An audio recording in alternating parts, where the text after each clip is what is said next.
السلام عليكم ورحمة الله. إن الحمد لله نحمده ونستعينه، من يهده الله فلا مضل له ومن يضلل فلا هادي له، ونشهد أن لا إله إلا الله وحده لا شريك له، ونشهد أن محمدا عبده ورسوله. أما بعد، فقد قال الله تعالى في كلامه المجيد والفرقانه الحميد بعد أعوذ بالله من الشيطان الرجيم: يا أيها الذين آمنوا اتقوا الله حق تقاته ولا تموتن إلا وأنتم مسلمون. وقال رسول الله صلى الله عليه وسلم: القرآن حجة لك أو عليك، وإن الله يرفع بهذا الكتاب أقواما ويضع به الآخرين. رب اشرح لي صدري ويسر لي أمري واحلل عقدة من لساني يفقه قولي. اللهم فقهنا في الدين وعلمنا التأويل. اللهم اجعلنا منهم الذين آمنوا وعملوا الصالحات وتواصوا بالحق وتواصوا بالصبر. آمين يا رب العالمين. আলহামদুলিল্লাহ,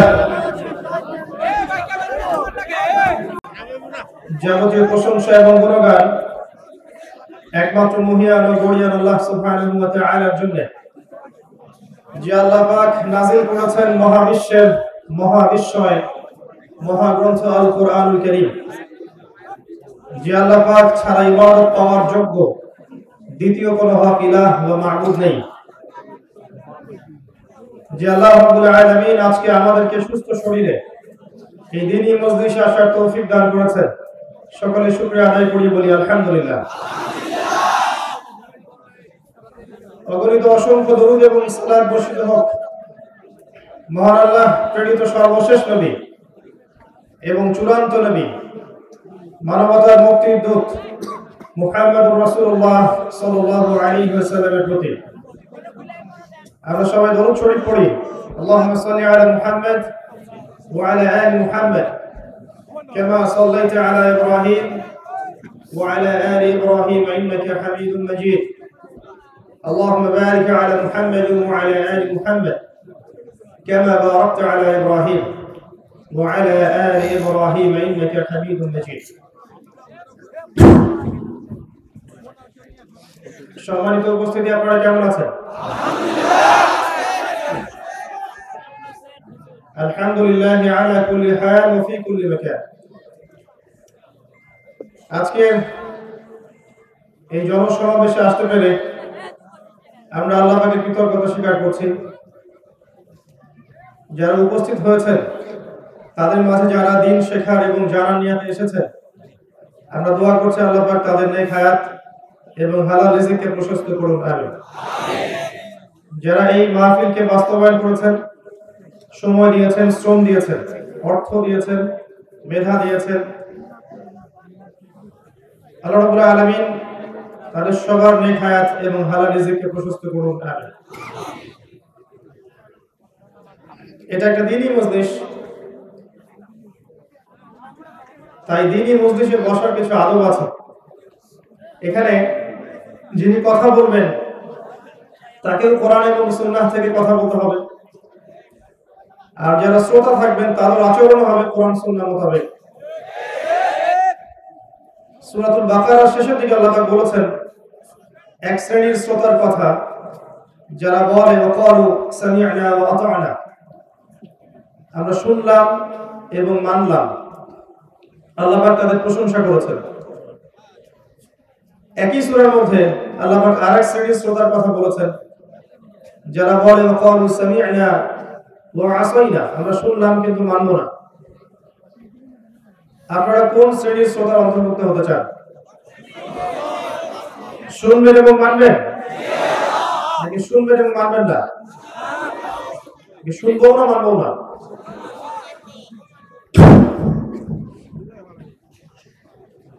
এ বিষয়ে কোনো সন্দেহ নেই যে এই মজলিসটা আল্লাহ এবং তার রাসূলের মজলিস, তাই নয় কি?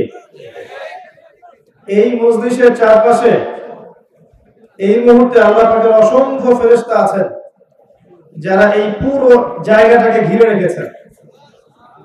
হাদিসের মধ্যে এসেছে যে যখন একটা কওম কোন একটা জায়গায় একত্রিত হয় এবং সেখানে আল্লাহ এবং তার রাসূলের কথা আলোচনা হতে থাকে, কোরআন সুন্নাহর কথা আলোচনা হয়, তখন এর চতুর্দিক আল্লাহর সম্মানিত ফেরেশতারা ঘিরে রাখেন।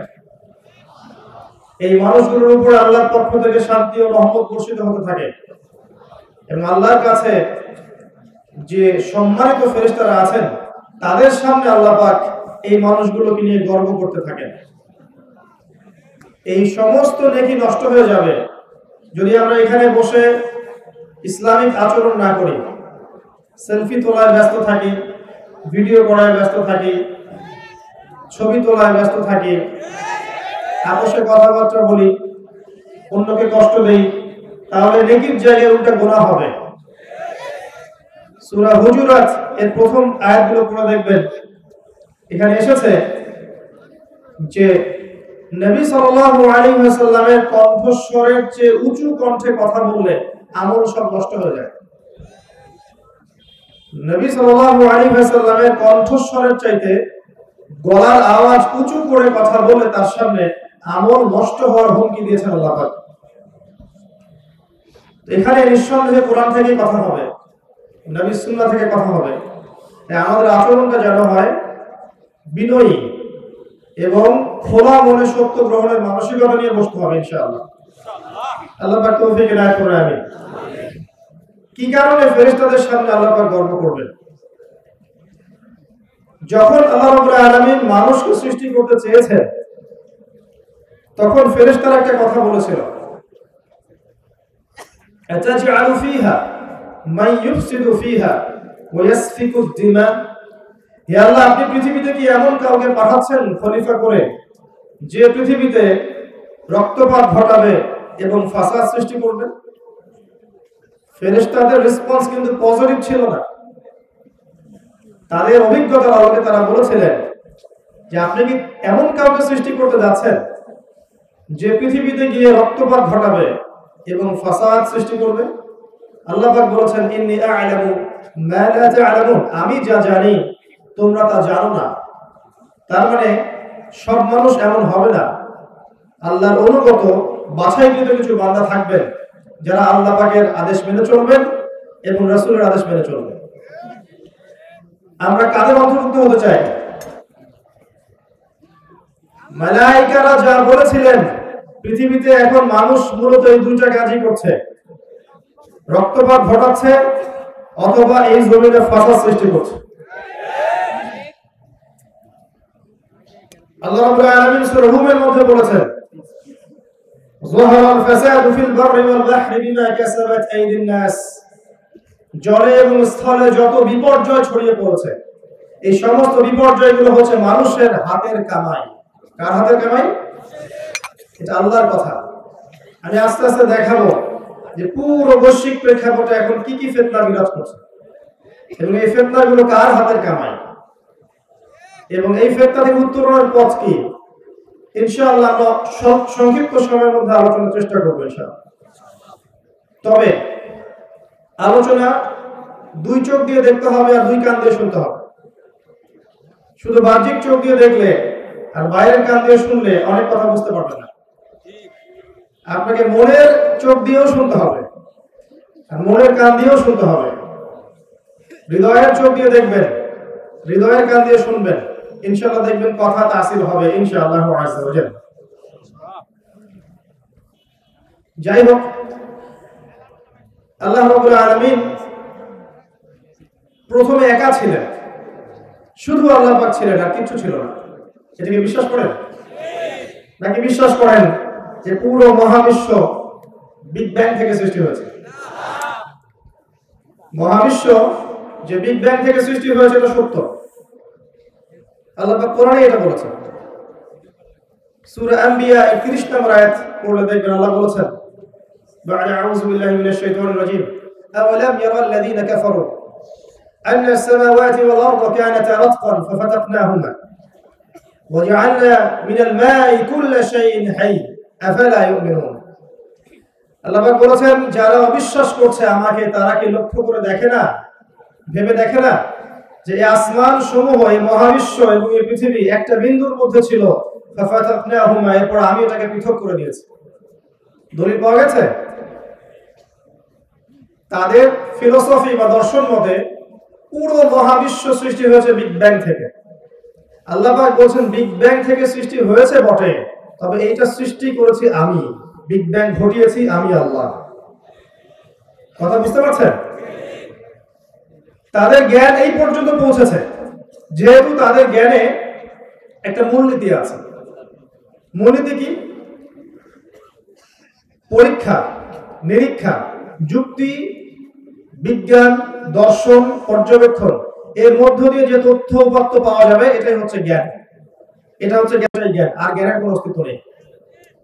এই কারণেই আপনার জ্ঞানের যে মূলনীতিগুলো আছে, ইমানের যে পিলারগুলো আছে, যেমন আল্লাহ বিশ্বাস, ফেরেশতা মণ্ডলীতে বিশ্বাস, পূর্বের সমস্ত আসমানি কিতাবে বিশ্বাস, সমস্ত নবী রাসূলগণে বিশ্বাস, পরকালের জীবনে বিশ্বাস, মৃত্যু, কবরের আযাব, কবরের প্রশ্নোত্তর, কিয়ামতের মাঠ, জান্নাত, জাহান্নাম, মিজান, ফুলসিরাত, আত্মা বা রূহ, স্বপ্ন, এইসব বিষয়গুলোকে আপনি ল্যাবরেটরিতে বসে পরীক্ষা নিরীক্ষা, যুক্তি, দর্শন, বিজ্ঞান দিয়ে প্রমাণ করতে পারবেন না। এই কারণেই তাদের মতে এগুলোর কোনো অস্তিত্ব নাই।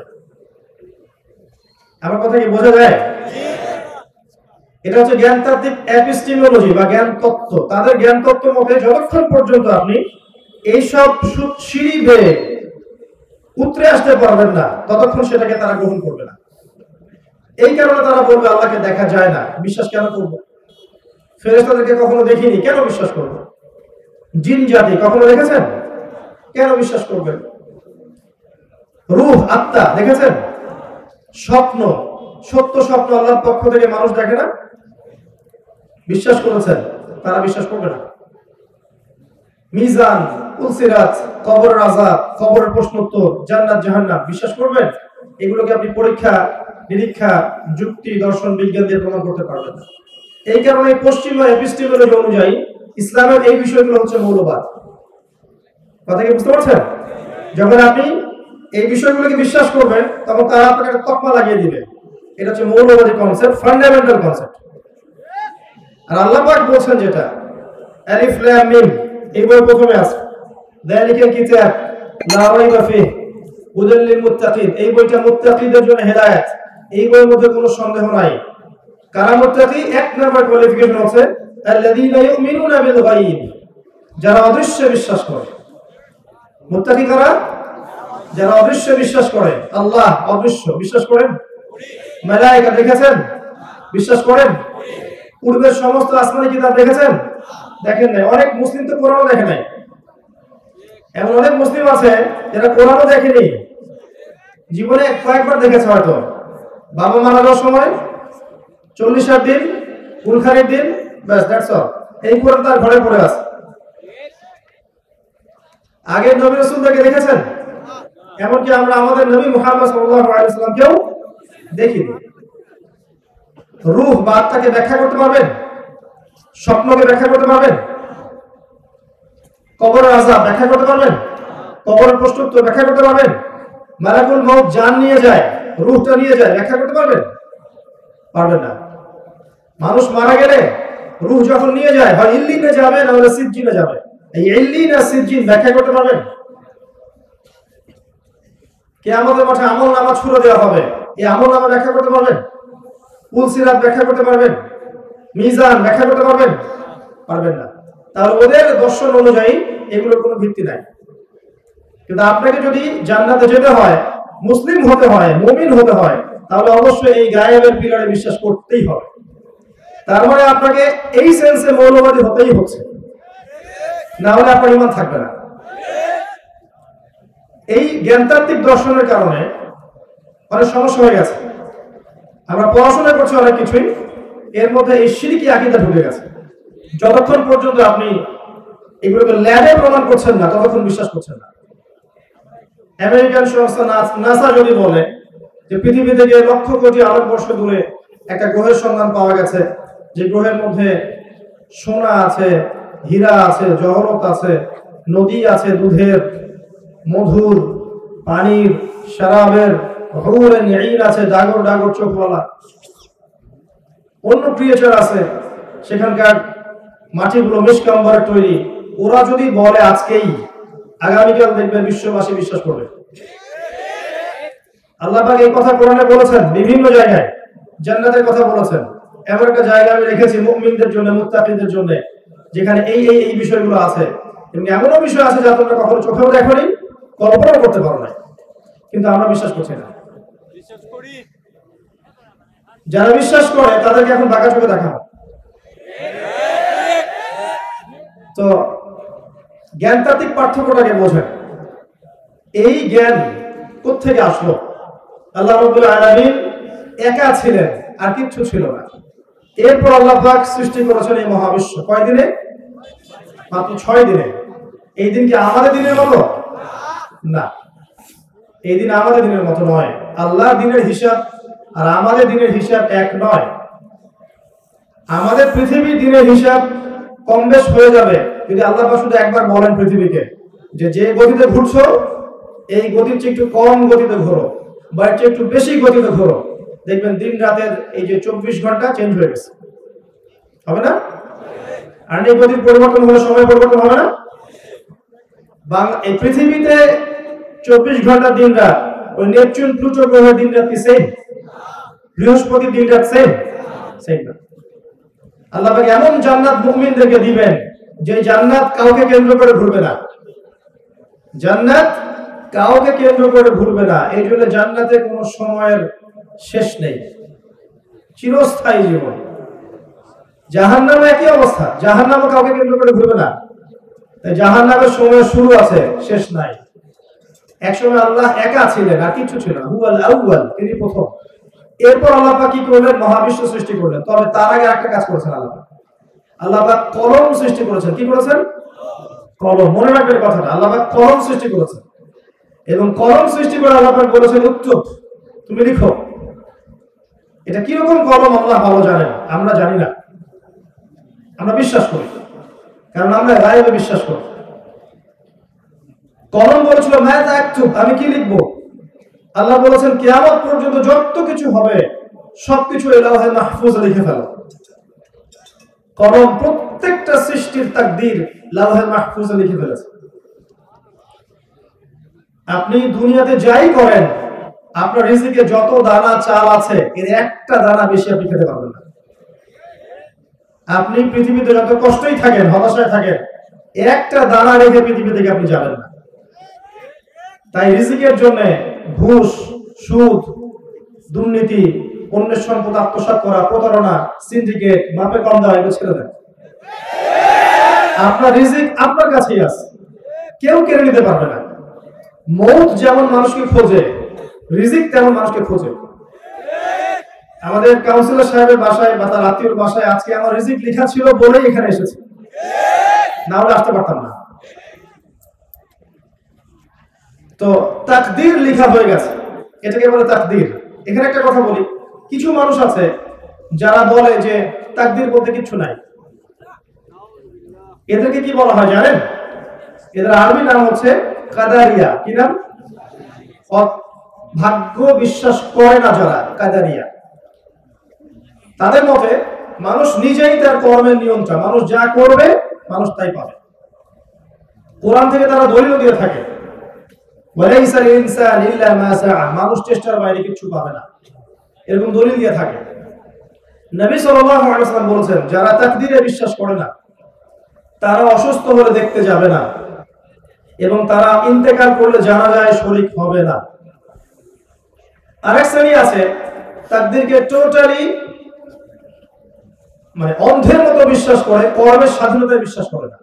তারা মনে করে যে ভাগ্যে যা লেখা আছে চূড়ান্ত এটাই হবে, আমার কাজের কোনো স্বাধীনতা নাই। এটা আরেকটা চরমপন্থী আকীদা। এদেরকে বলা হয় জাবারিয়া। কি বলা হয়? জাবারিয়া। তাদের দলিল ইন্নাল্লাহা আলা কুল্লি শাইইন কাদির, আল্লাহ পাক সমস্ত বিষয়ের উপর কর্তৃত্বশীল। দেখেন এই বইটা এই বইটাকে যারা নবী সাল্লাল্লাহু আলাইহি ওয়াসাল্লাম এবং সাহাবায়ে কেরামের বুঝ আন্ডারস্ট্যান্ডিং অনুযায়ী বুঝেছে তারা ইনশাআল্লাহ পরকালে নাজাত পেয়ে যাবে। নিজেদের মতো করে যারা এই বইটাকে বুঝতে গেছে তারা কোরআন পড়েও বিভ্রান্ত হয়ে গেছে। কোরআন পড়েও মানুষ বিভ্রান্ত হতে পারে। ইউদিল্লু বিহি কাসীরা ওয়া ইয়াহদি বিহি কাসীরা। আল্লাহ পাক এর মাধ্যমে অনেককে হেদায়েত দেন, অনেককে আবার পথভ্রষ্ট করে ফেলতে পারে। মানে কোরআন থেকে দলিল দিয়েই মানুষ পথভ্রষ্ট হয়ে যেতে পারে যদি কোরআনটাকে নবীর বুঝ অনুযায়ী না বোঝে, নিজের মন করা বুঝ অনুযায়ী ব্যাখ্যা করে। আচ্ছা, তো এই তাফসীর লেখার পর আল্লাহ পাক মহাবিশ্ব সৃষ্টি করেছেন 6 দিনে এবং প্রত্যেক আকাশে, 7 আকাশে আল্লাহ পাক অসংখ্য ফেরেশতা সৃষ্টি করেছেন আগেই। তারা কি থেকে তৈরি? নূর থেকে তৈরি। মনে রাখবে, তারা নূর থেকে তৈরি। তাহলে আমরা বুঝতে পারছি যে মহাকালে এমন সময় চলে গেছে যখন মানুষের কোনো অস্তিত্ব ছিল না। ঠিক আছে, কথা ঠিক? আচ্ছা, এই কথা আল্লাহ পাক সূরা দাহরের মধ্যে বলেছেন, হাল আতা আলাল ইনসানি হিনুম মিনাদ দাহর লাম ইয়াকুন শাইআন মাযকুরা। মানুষের উপরে এমন সময় অতিবাহিত হয়েছে যে মানুষ কোনো আলোচ্য বিষয়ই ছিল না এই মহাবিশ্বে। এই কথাটা আমি আপনাকে বলতে চাচ্ছি এতগুলো বড় ভূমিকা করে। মানুষ এখন পৃথিবীতে যা করছে, রক্তপাত ঘটাচ্ছে, ফাসাদ সৃষ্টি করছে, আল্লাহ দ্রোহী আচরণ করছে, আল্লাহকে অবজ্ঞা করছে, রাসূলকে অমান্য করছে, নামাজ পড়ছে না, যাকাত দিচ্ছে না, যা ইচ্ছা তাই করছে, স্বৈরাচারী আচরণ করছে, ঘুষ খাচ্ছে, সুদ খাচ্ছে, জেনা করছে, ব্যভিচার করছে, অন্যের সম্পদ আত্মসাৎ করছে, হত্যা করছে, রাহাজানি করছে, চুরি করছে, ডাকাতি করছে। এগুলো মানুষ করছে না? আমাদের অবস্থা কত ক্ষুদ্র। এই বিশাল মহাবিশ্বের ছোট্ট একটা গ্রহে, ছোট্ট একটা জায়গায় আমরা বাস করছি। আর সেই মানুষের অহংকার, উদ্ধত আচরণ দেখলে মনে হয় যে মানুষই সব, এর বাইরে কিছু নাই। আল্লাহ পাক এই মানুষদের সম্পর্কে কি বলেছেন শোনেন।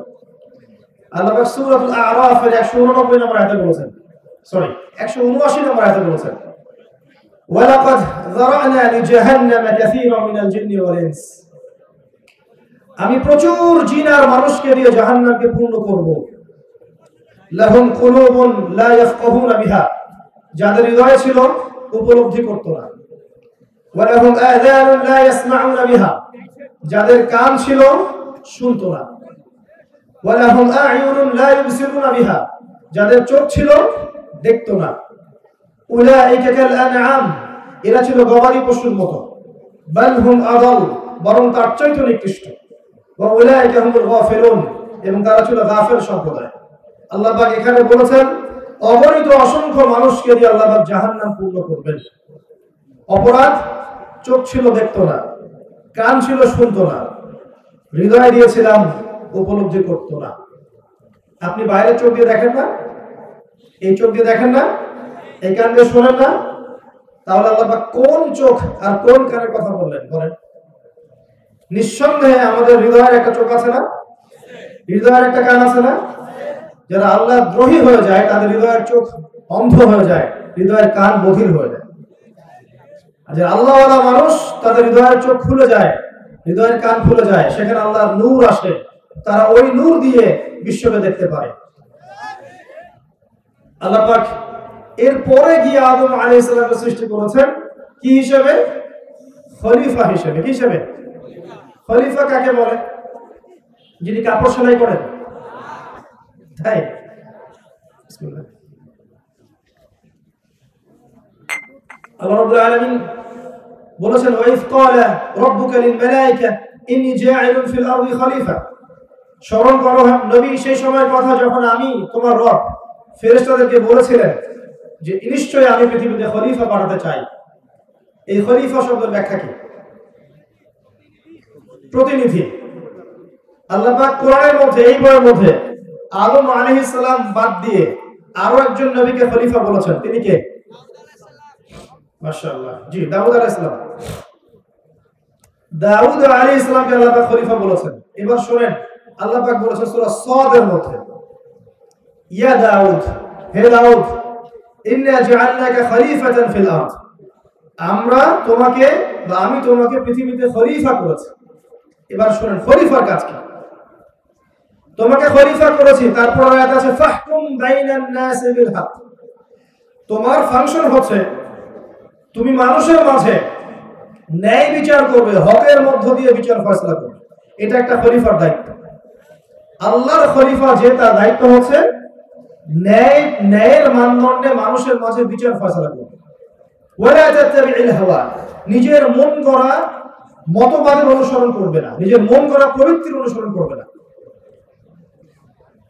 নিশ্চয়ই যারা নিজের মন গড়া প্রবৃত্তির অনুসরণ করে তারা আল্লাহর সরল পথ থেকে বিচ্যুত হয়ে যায়। আয়াতগুলো পড়ে দেখবেন। এখানে আমরা খলিফার ফাংশন বুঝতে পারলাম। খলিফার ফাংশন কি? হকের মানদণ্ডে মানুষের মাঝখানে বিচার ফয়সালা করবেন। এখন হকটা কি? হকটা কি আমার মস্তিষ্ক প্রসূত কোনো দর্শন, আমার মস্তিষ্ক প্রসূত কোনো তত্ত্ব, কোনো থিওরি?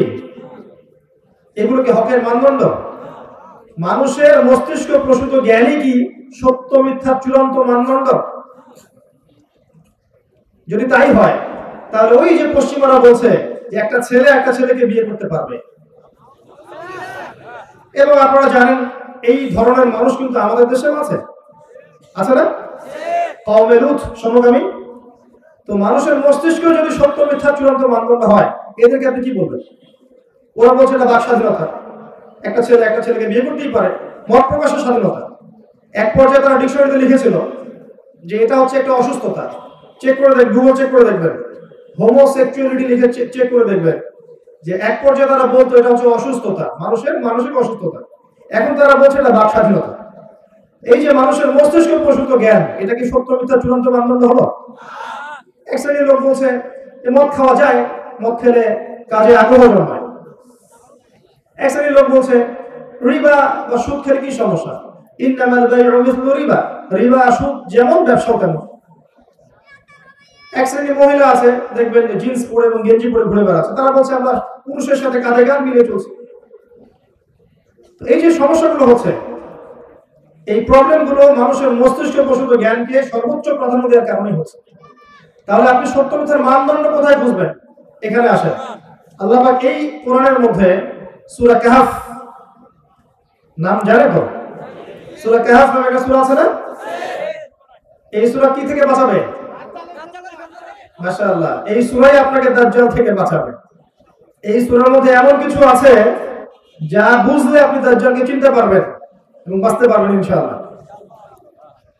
এই সূরা কাহফের মধ্যে 29 নম্বর আয়াতে আল্লাহ বলেছেন ওয়াকুলিল হাক্কু মির রাব্বিকুম। খুব ভালো করে শুনেন, ওয়াকুলিল হাক্কু মির রাব্বিকুম, সত্য ন্যায় বা ন্যায় অন্যায়ের মানদণ্ড তোমার রবের পক্ষ থেকে নাযিল হয়। ফামান শাআ ফালইউমিন ওয়া মান শাআ ফালইয়াকফুর, যার ইচ্ছা হয় সে ঈমান নিয়ে আসুক, যার ইচ্ছা হয় সে অস্বীকার করুক। আল্লাহ পাক ফোর্স করবেন না, আল্লাহ পাক চাপ দিবেন? কখনো চাপ দিবেন না। ওয়া হাদাইনাহুন নাজদাইন, আমি পথ দেখিয়েছি দুইটা, ইম্মা শাকিরা ওয়া ইম্মা কাফুরা, ইচ্ছা হলে কৃতজ্ঞ হও, ইচ্ছা হলে অকৃতজ্ঞ হও। আল্লাহ পাক পরকালে দেখে নেবেন। ইন্না আ'তাদনা লিয-যালিমিনা নারা, আমি জালিমদের জন্য আগুন প্রস্তুত করে রেখেছি।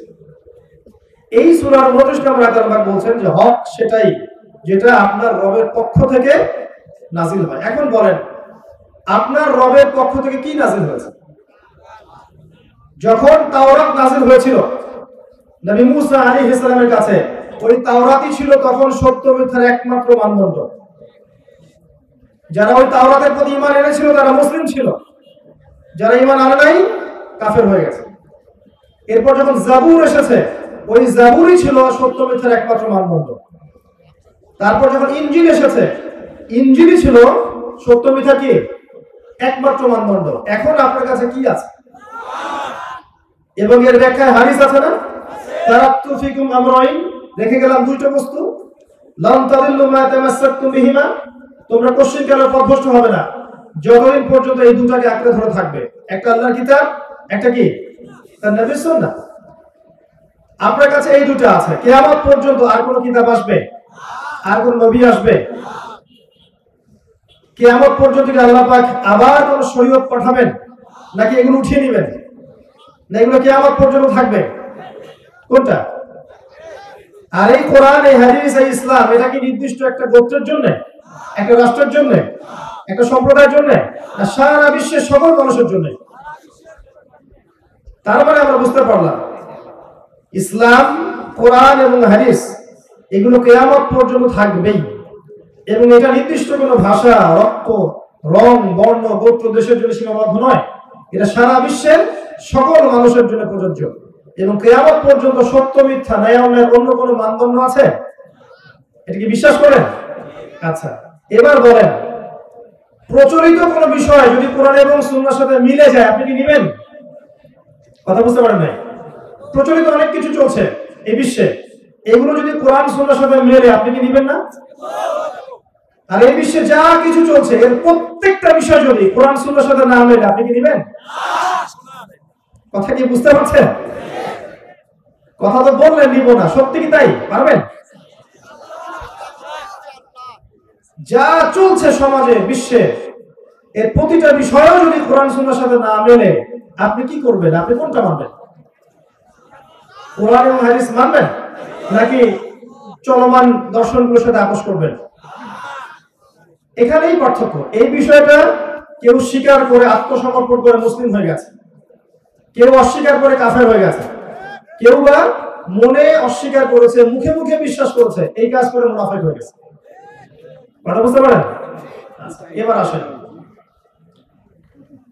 এবার আল্লাহ পাক আদম আলাইহিস সালামকে সৃষ্টি করলেন।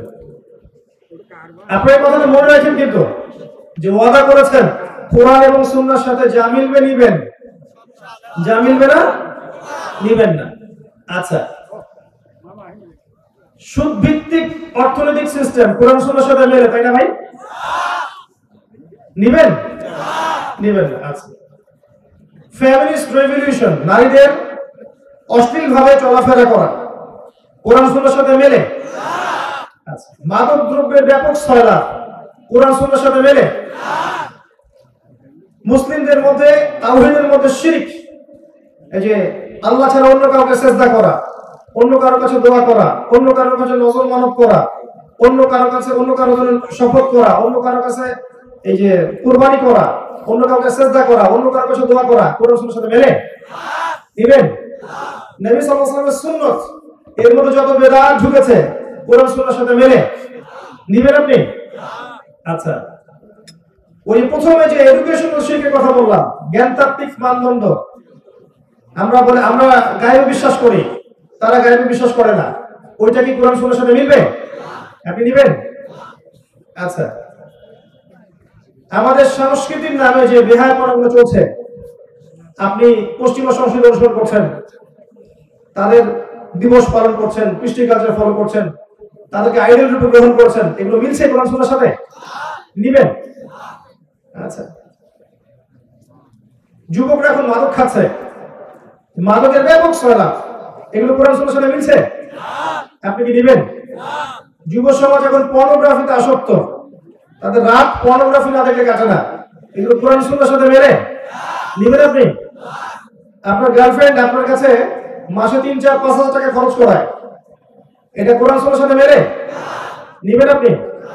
জিনা আপনি করতে পারবেন চাইলেই, জিনা চাইলেই করতে পারবেন, পতিতার উন্মুক্ত, আপনি কি যাবেন? কোরআন সুন্নাহর সাথে মিলবে? ওয়াদা করেছেন আল্লাহর কাছে যে আল্লাহ কোরআন এবং সুন্নাহর সাথে যা মেলে আমি সেগুলো নিব, যেগুলো মেলে না সেগুলো নিব না। এখন যদি কোরআন সুন্নাহ ফলো করার পরে আমি আপনাকে বলি যে আপনি একজন মৌলবাদী মানুষ, আপনি কি করবেন?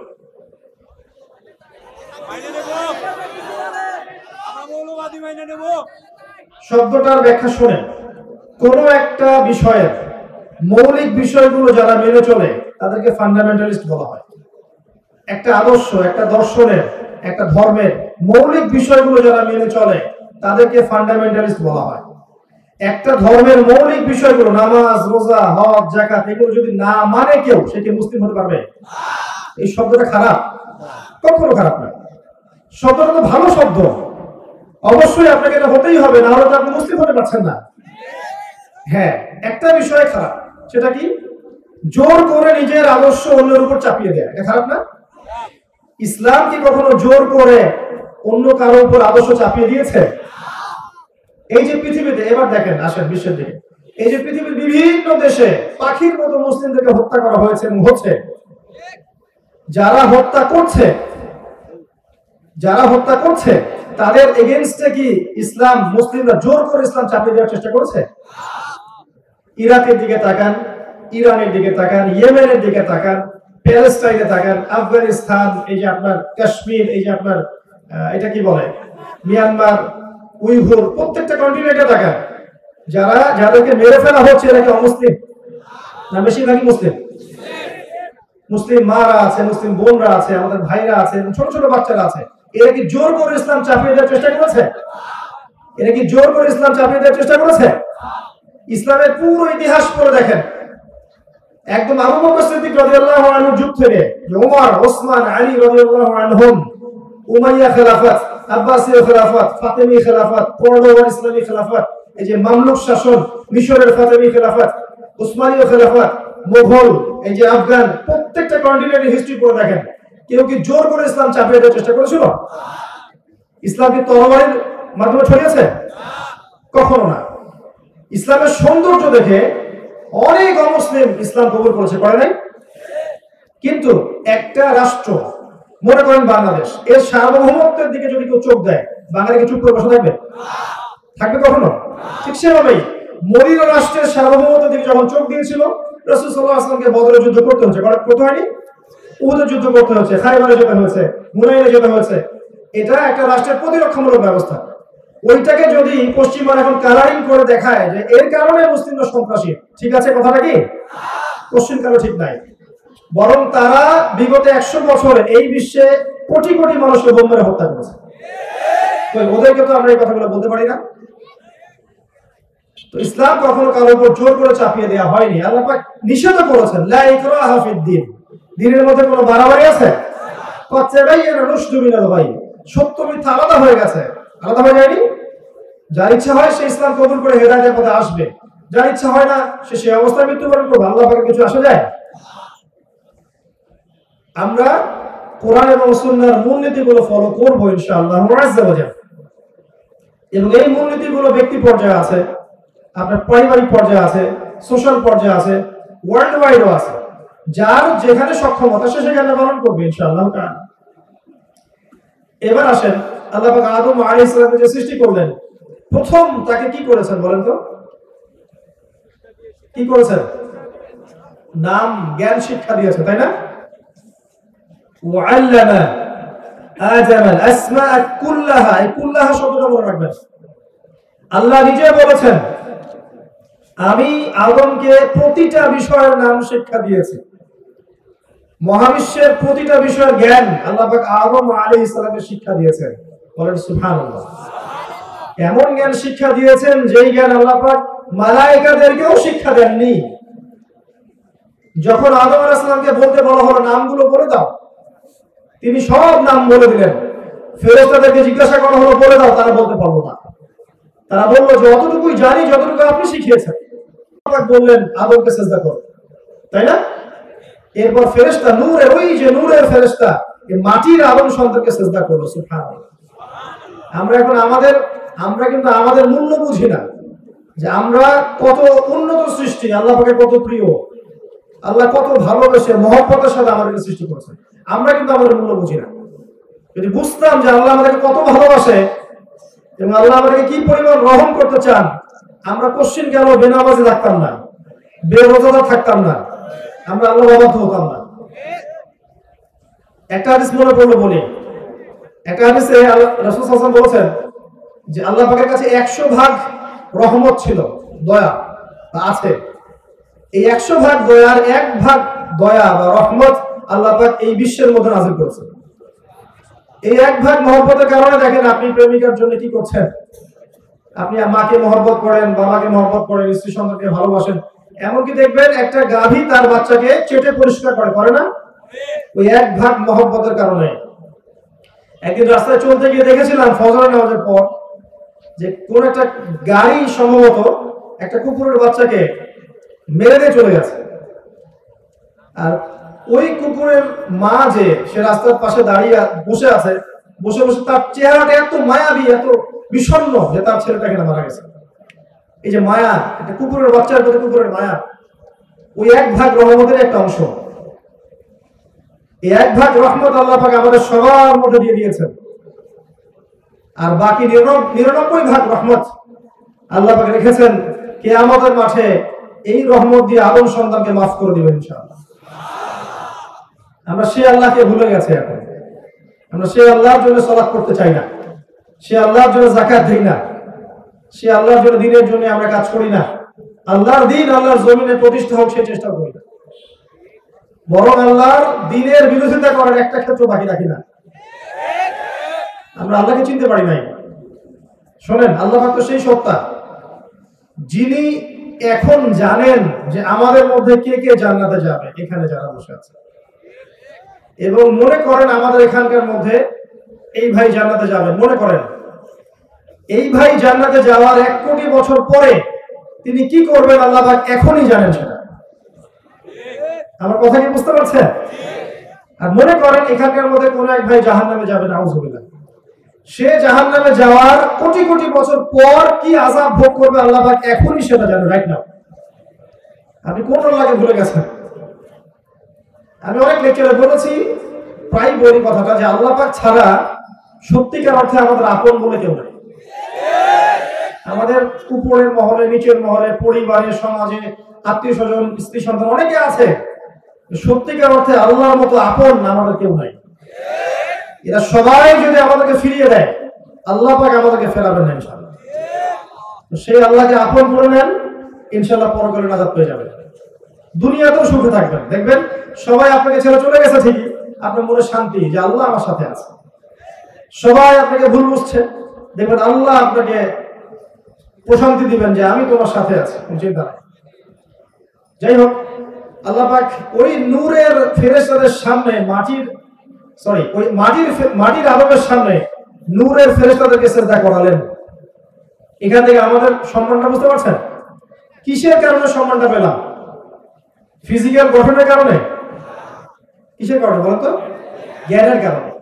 আল্লাহ বলেছেন সূরা আলাকের মধ্যে, আল্লামাল ইনসান মা লাম ইয়ালাম, আমি সেই জ্ঞান শিক্ষা দিয়েছি যে জ্ঞান মানুষ জানতো না। আমরা সৃষ্টিগতভাবে জ্ঞানী ছিলাম না, আল্লাহ তার জ্ঞান থেকে আমাদেরকে জ্ঞান দিয়েছেন, এবং বাই ডিএনএ এই জ্ঞানটা আমাদের মধ্যে ছড়িয়ে পড়েছে। এখন আদম আলাইহিস সালামকে বলা হলো জান্নাতে থাকো, তার সঙ্গীর প্রয়োজন ছিল। আল্লাহ পাক আদম থেকেই হাওয়াকে সৃষ্টি করলেন আলাইহিস সালাম। একটা শর্ত দিয়ে দিলেন। শর্তটা কি ছিল? ওয়ালা তাকরাবু হাযিহিশ শাজারা, এই গাছের কাছেও যাবে না। যেমন আল্লাহ অন্য সূরায় বলেছেন না, ওয়ালা তাকরাবু জিনা, জিনার ধার কাছেও যাবে না। একই রকম কথা, কিন্তু একই রকম, জিনার ধার কাছেও যাবে না, করবে না এমন না, ধার কাছেও যাবে না, এই গাছের কাছেও যাবে না। এখন আমরা যেগুলো নিয়ে ব্যস্ত, যে গাছটা কি ছিল ফলটা, তার স্বাদ কেমন ছিল, রং কেমন ছিল, এগুলো মোটেই গুরুত্বপূর্ণ বিষয় নয়। এখন যেমন আমরা এই উম্মার বড় বড় সমস্যাগুলোকে বাদ দিয়ে হাত কোথায় বাঁধবো, পায়ে পা লাগাবো কিনা, আমিন জোরে না আসতে, তারপরে হাত ধোবো কিনা, অনেক বিষয় আছে না, এগুলো নিয়ে পড়ে আসি। যেমন বড় বড় ইস্যুগুলো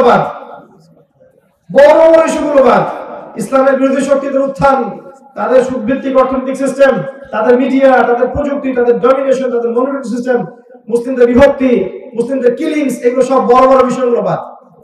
ছোট ছোট বিষয়গুলো পপকর্ন নিয়ে এখন ব্যস্ত হয়ে আছে।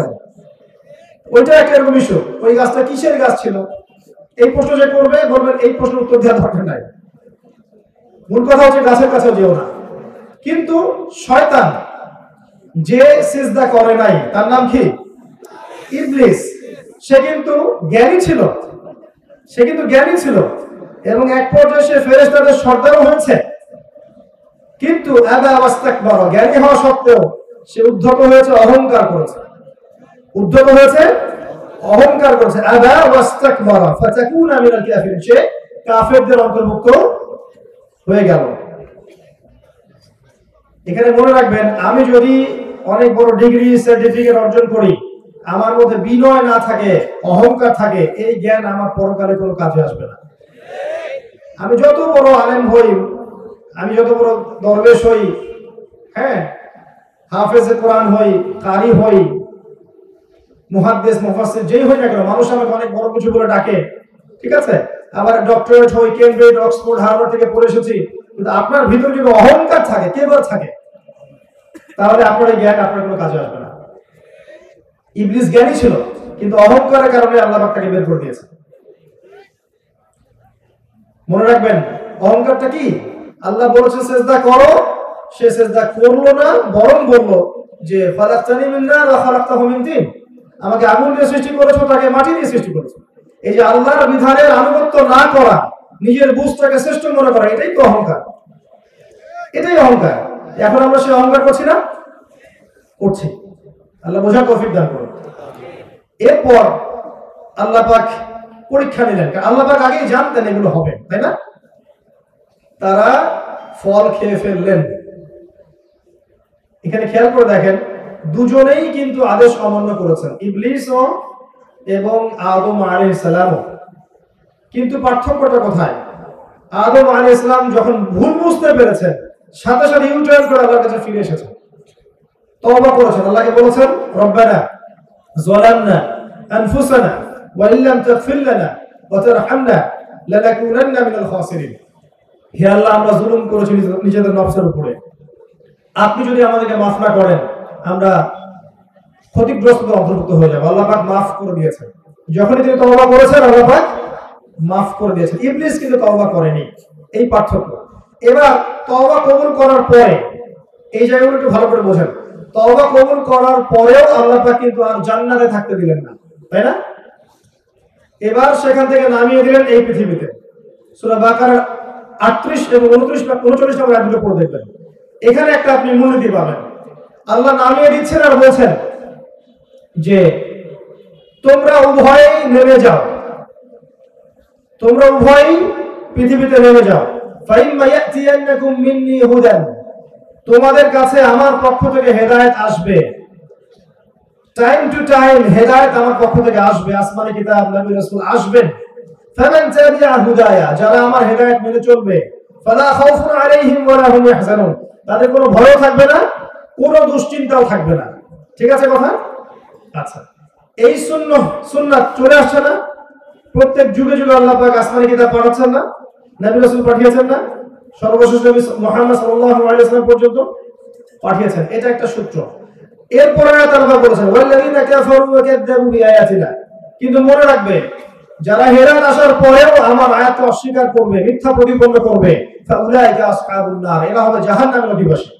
হুম ফিহা খালিদুন, তারা সেখানে চিরস্থায়ী হবে। এই হচ্ছে কোরআনের সহজ সরল একটা জীবন দর্শন। আল্লাহর হেদায়েত আসবে, আপনি যদি মানেন ইনশাআল্লাহ আপনি সেই জান্নাতে যাবেন যেখান থেকে এসেছেন।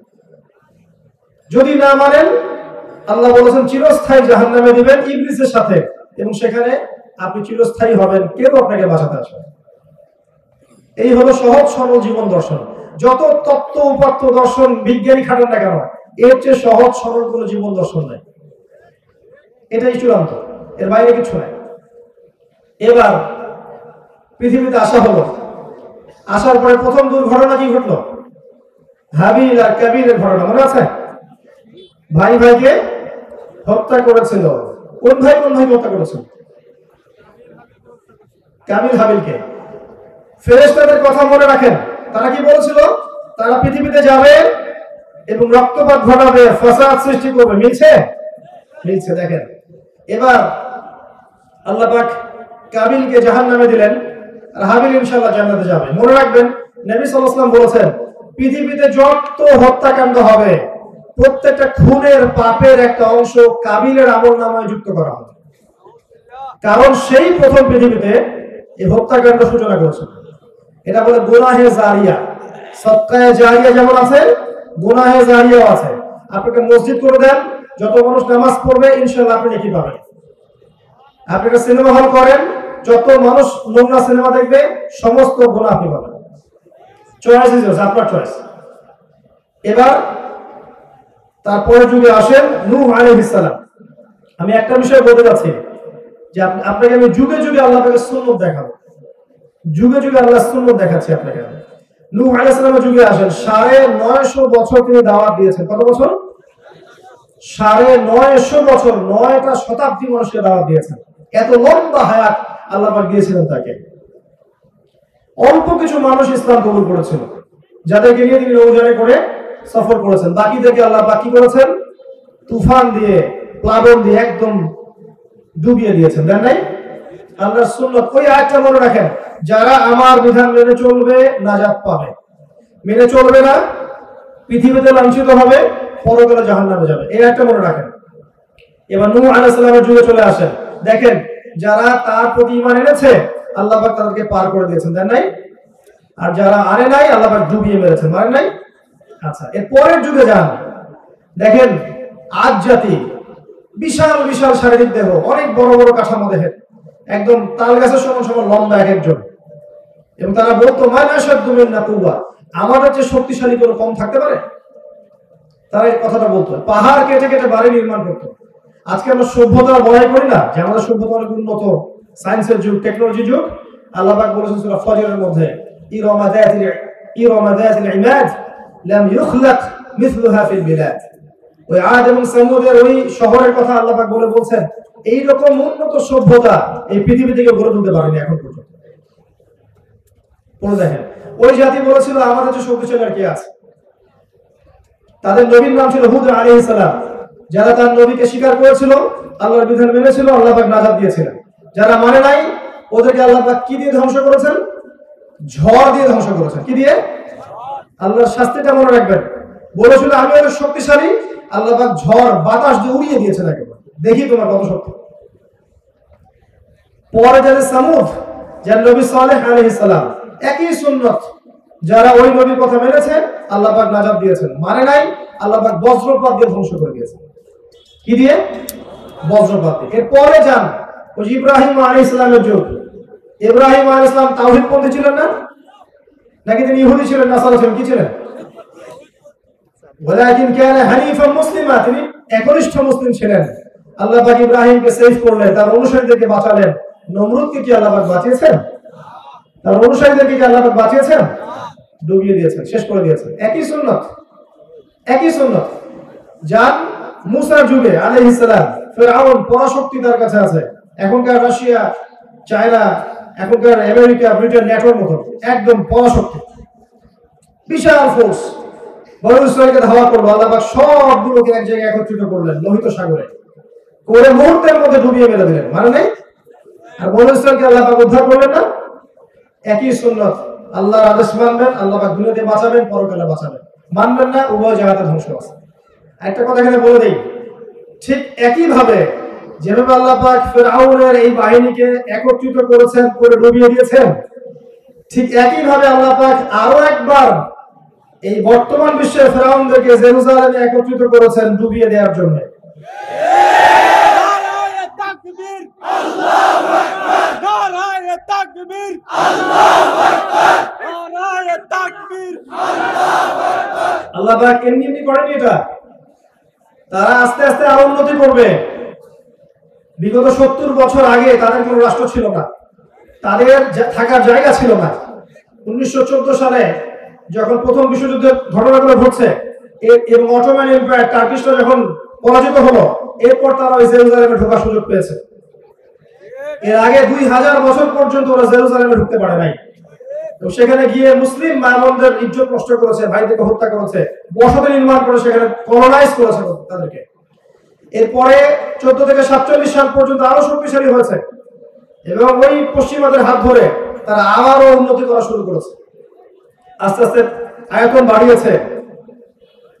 বাড়িয়েছে, অর্থনৈতিক সমৃদ্ধি করেছে, সমরাষ্ট্র সমৃদ্ধি করেছে, ফোর্স তৈরি করেছে, পুরো ওয়ার্ল্ডকে তারা ডমিনেট করছে এখন। এবং 47 থেকে 2022 এই সালগুলো পর্যন্ত আরবদের করিডোর উপর বসেই তাদের সাথে ব্যাক টু ব্যাক অনেকগুলো যুদ্ধে তারা জয়লাভ করেছে। তারা বিশ্বের ব্যাংকিং সিস্টেম, পলিটিক্যাল সিস্টেম থেকে শুরু করে মিডিয়া, প্রযুক্তি, অস্ত্র, সমরাস্ত্র, এভরি সিঙ্গেল সেক্টর ওরা নিয়ন্ত্রণ করেছে। এখন সামনে আরো করবে। কারণ কি জানেন, এই বিগত 100 বছরে আমরা কি করেছিলাম জানেন? আমরা খোরমা জিলাপি খেয়েছি। আমরা জিলাপি, খোরমার হালুয়া খাওয়াতে বেশি ব্যস্ত ছিলাম, আর আমাদের আপোষের অভ্যন্তরীণ দ্বন্দ্বে বেশি ব্যস্ত ছিলাম। তুমি অমুক আর তুমি তমুক, তুমি সহিকে, তুমি জয়ীফ, তুমি ভালো, তুমি মন্দ, এই গীবত তহমতের সংস্কৃতি, আপোষে হিংসা বিদ্বেষের সংস্কৃতি, এগুলো করে করে আমরা সময় নষ্ট করেছি।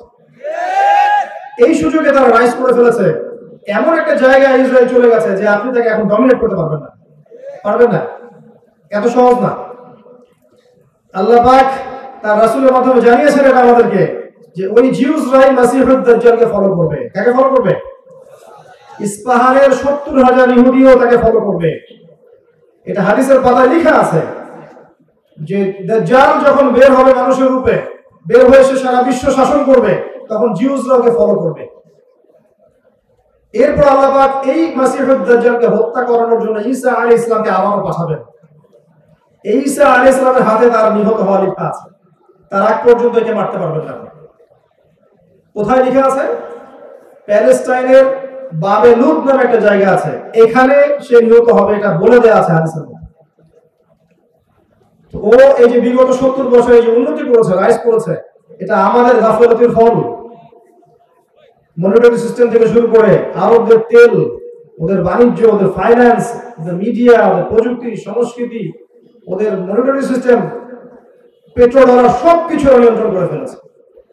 আমরা জিলাপি খাচ্ছিলাম, খোরমা খাচ্ছিলাম, আর আপোষে মারামারি করছিলাম।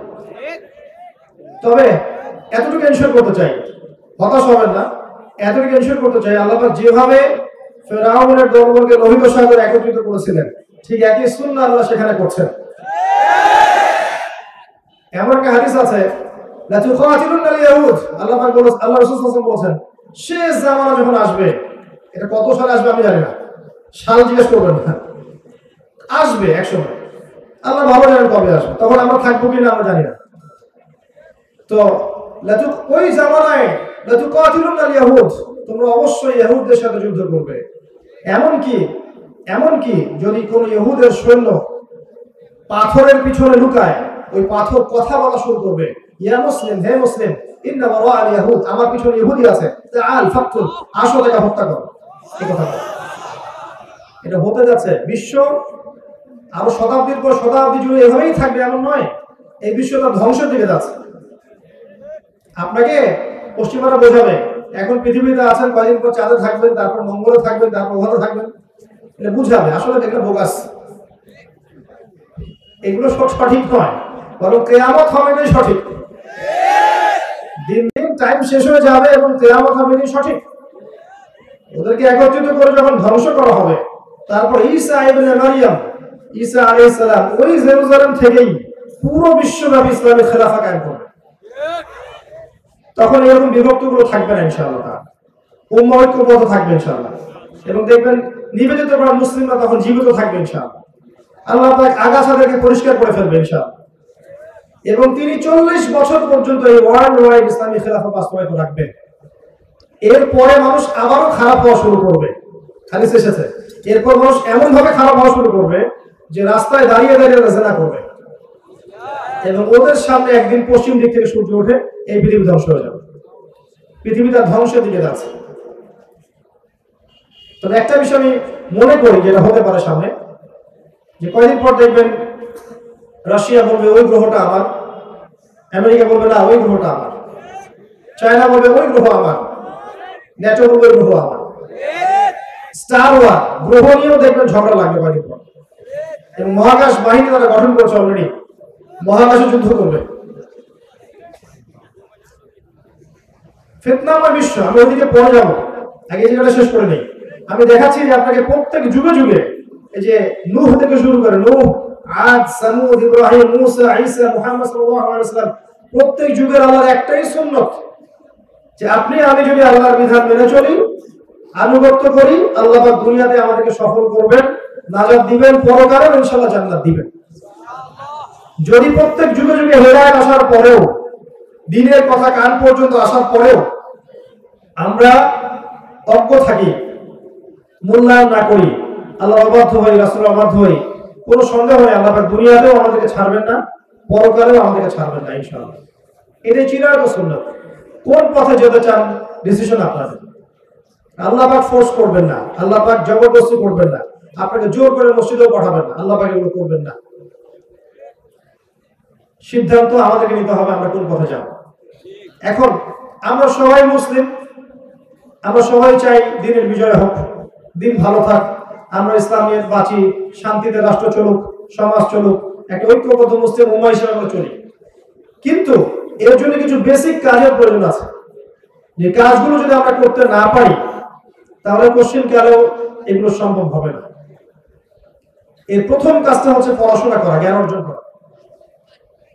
জেনারেল লাইনেই পড়েন, মাদ্রাসা লাইনেই পড়েন, আপনাকে জ্ঞান অর্জন অবশ্যই করতে হবে। ইসলামিক কিছু সাবজেক্ট আপনাকে পড়তেই হবে। আল কোরআন, আরবি ভাষা, কোরআনের তাফসীর বা অনুবাদ, হাদিসের বইগুলো, ইসলামের ইতিহাস, ফিকহ, ইসলামের অর্থনীতি, রাসূলের জীবনী, ইসলামের এই যে জিওপলিটিক্যাল বিষয়গুলো, এই বিষয়গুলো আপনাকে পড়তে হবে। যেখানেই পড়েন আপনি, আপনাকে পড়তেই হবে, না হলে আপনি দুই চোখ দিয়ে ওয়ার্ডকে দেখতে পারবেন না, অজ্ঞ থেকে যাবেন। শেকড় থেকে কাজের প্রয়োজন। আমি বারবার একটা কথা বলি, এক রাতের মাহফিলের নাম দ্বীন ইসলাম নয়। 365 দিন আপনাকে আল্লাহর আনুগত্য করতে হবে, এর নাম দ্বীন ইসলাম। শুধু সালাত পড়লাম এর নামই দ্বীন ইসলাম নয়। রিজিকটা হালাল হতে হবে, এর নাম দ্বীন ইসলাম। দান সদকা করছেন নফল, শুধু এটাই দ্বীন ইসলাম নয়। মাহফিলে টাকা দিচ্ছেন, এটাই দ্বীন ইসলাম নয়। আপনার তো ফরজ যাকাতটা দিতে হবে, এর নাম দ্বীন ইসলাম। দ্বীনের অনেক ব্যাপার আছে। আমরা কি করতে চাই জানেন? যেটা ভালো লাগে, যেটা আমাদের জন্য সহজ, ওইটুকু করি। যেটা কঠিন মনে হয় সেটা করতে চাই না। এভাবে নয়। আল্লাহ কোরআনে বলেছেন, এই বইয়ের সূরা বাকারার 85 এবং 86 নম্বর আয়াতে আছে, আল্লাহ পাক বলেছেন, আফাতুমিনুনা বিবা'দিল কিতাব ওয়া তাকফুরুনা বিবা'দ। তোমরা কি কোরআনের কিছু অংশ মানো আর কিছু অংশকে মানো না? ফামা জাযাউ মান ইয়াফআলু যালিক ইল্লা খিzyun ফিল হায়াতিদ দুনিয়া। যারা এমন আচরণ করবে, কোরআনের কিছু অংশ মানবে, কিছু অংশ মানবে না, এই দুনিয়াতেই তাদেরকে আমি লাঞ্ছিত করব, আর কিয়ামতের মাঠে আমি তাদেরকে মর্মান্তিক শাস্তির দিকে নিয়ে যাব। নাউযুবিল্লাহ। অতএব কিছু মানবো কিছু মানবো না এমন নয়, পরিপূর্ণরূপে ইসলাম ফলো করতে হবে, পড়াশোনা করতে হবে, তারপরে জানা অনুযায়ী আপনাকে আমল করতে হবে। এই যে চেয়ারে বসে আছি, এই চেয়ারটা সবচেয়ে ডেঞ্জারাস। যারা এই চেয়ারগুলোতে বসে তারা সবচেয়ে ঝুঁকির মধ্যে আছে। তারা যদি কথা অনুযায়ী কাজ না করতে পারে, তাহলে কোনো সন্দেহ নাই যে এই চেয়ারে বসেও আমি জাহান্নামে যাব। নাউযুবিল্লাহ। শোনেন, একটা হাদিস বর্ণনা করতে আবু হুরায়রা রাদিয়াল্লাহু আনহু অজ্ঞান হয়ে পড়ে যেতেন। তাকে যখন হাদিসটা জিজ্ঞাসা করা হতো, তিনি বলতে গিয়ে অজ্ঞান হয়ে পড়ে যেতেন। হাদিসটা হচ্ছে যে 3টা ব্যক্তিকে দিয়ে আল্লাহ পাক জাহান্নাম উদ্বোধন করবেন। উদ্বোধন তো বুঝেন, আমরা অবশ্য উদ্বোধন করি না, ফিতা কেটে পাখি উড়িয়ে করি না। 3 ব্যক্তিকে দিয়ে করবেন। তার প্রথম ব্যক্তি হচ্ছে একজন শহীদ। কি নাম? আল্লাহ পাক তাকে ডাকবেন, ডেকে বলবেন যে তোমাকে এই নিয়ামত দিয়েছিলাম, স্বীকার করছো? সে বলবে হ্যাঁ স্বীকার করছি। আল্লাহ, তুমি কি করেছো আমার জন্য বিনিময়ে? জীবন তোমার জন্য দিয়ে দিয়েছে। আল্লাহ বলবেন কাযিব, মিথ্যা কথা বলছো, তুমি এই জন্য জীবন দিয়েছো যে মানুষ তোমাকে অনেক বড় বীর বলবে। যাও আজকে জাহান্নামে, তুমি আমার জন্য জীবন দাও, তুমি আমার নিয়তে জীবন দাওনি। তুমি আরেকজনকে ডাকা হবে, কি করেছো? আল্লাহ, আমি অনেক সম্পদের মালিক ছিলাম, আমি অনেক দান খয়রাত করেছি। আল্লাহ বলেন কাযিব, মিথ্যা কথা বলছো, তুমি এই জন্য দান করেছো যাতে মানুষ তোমাকে বড় দানবীর বলে।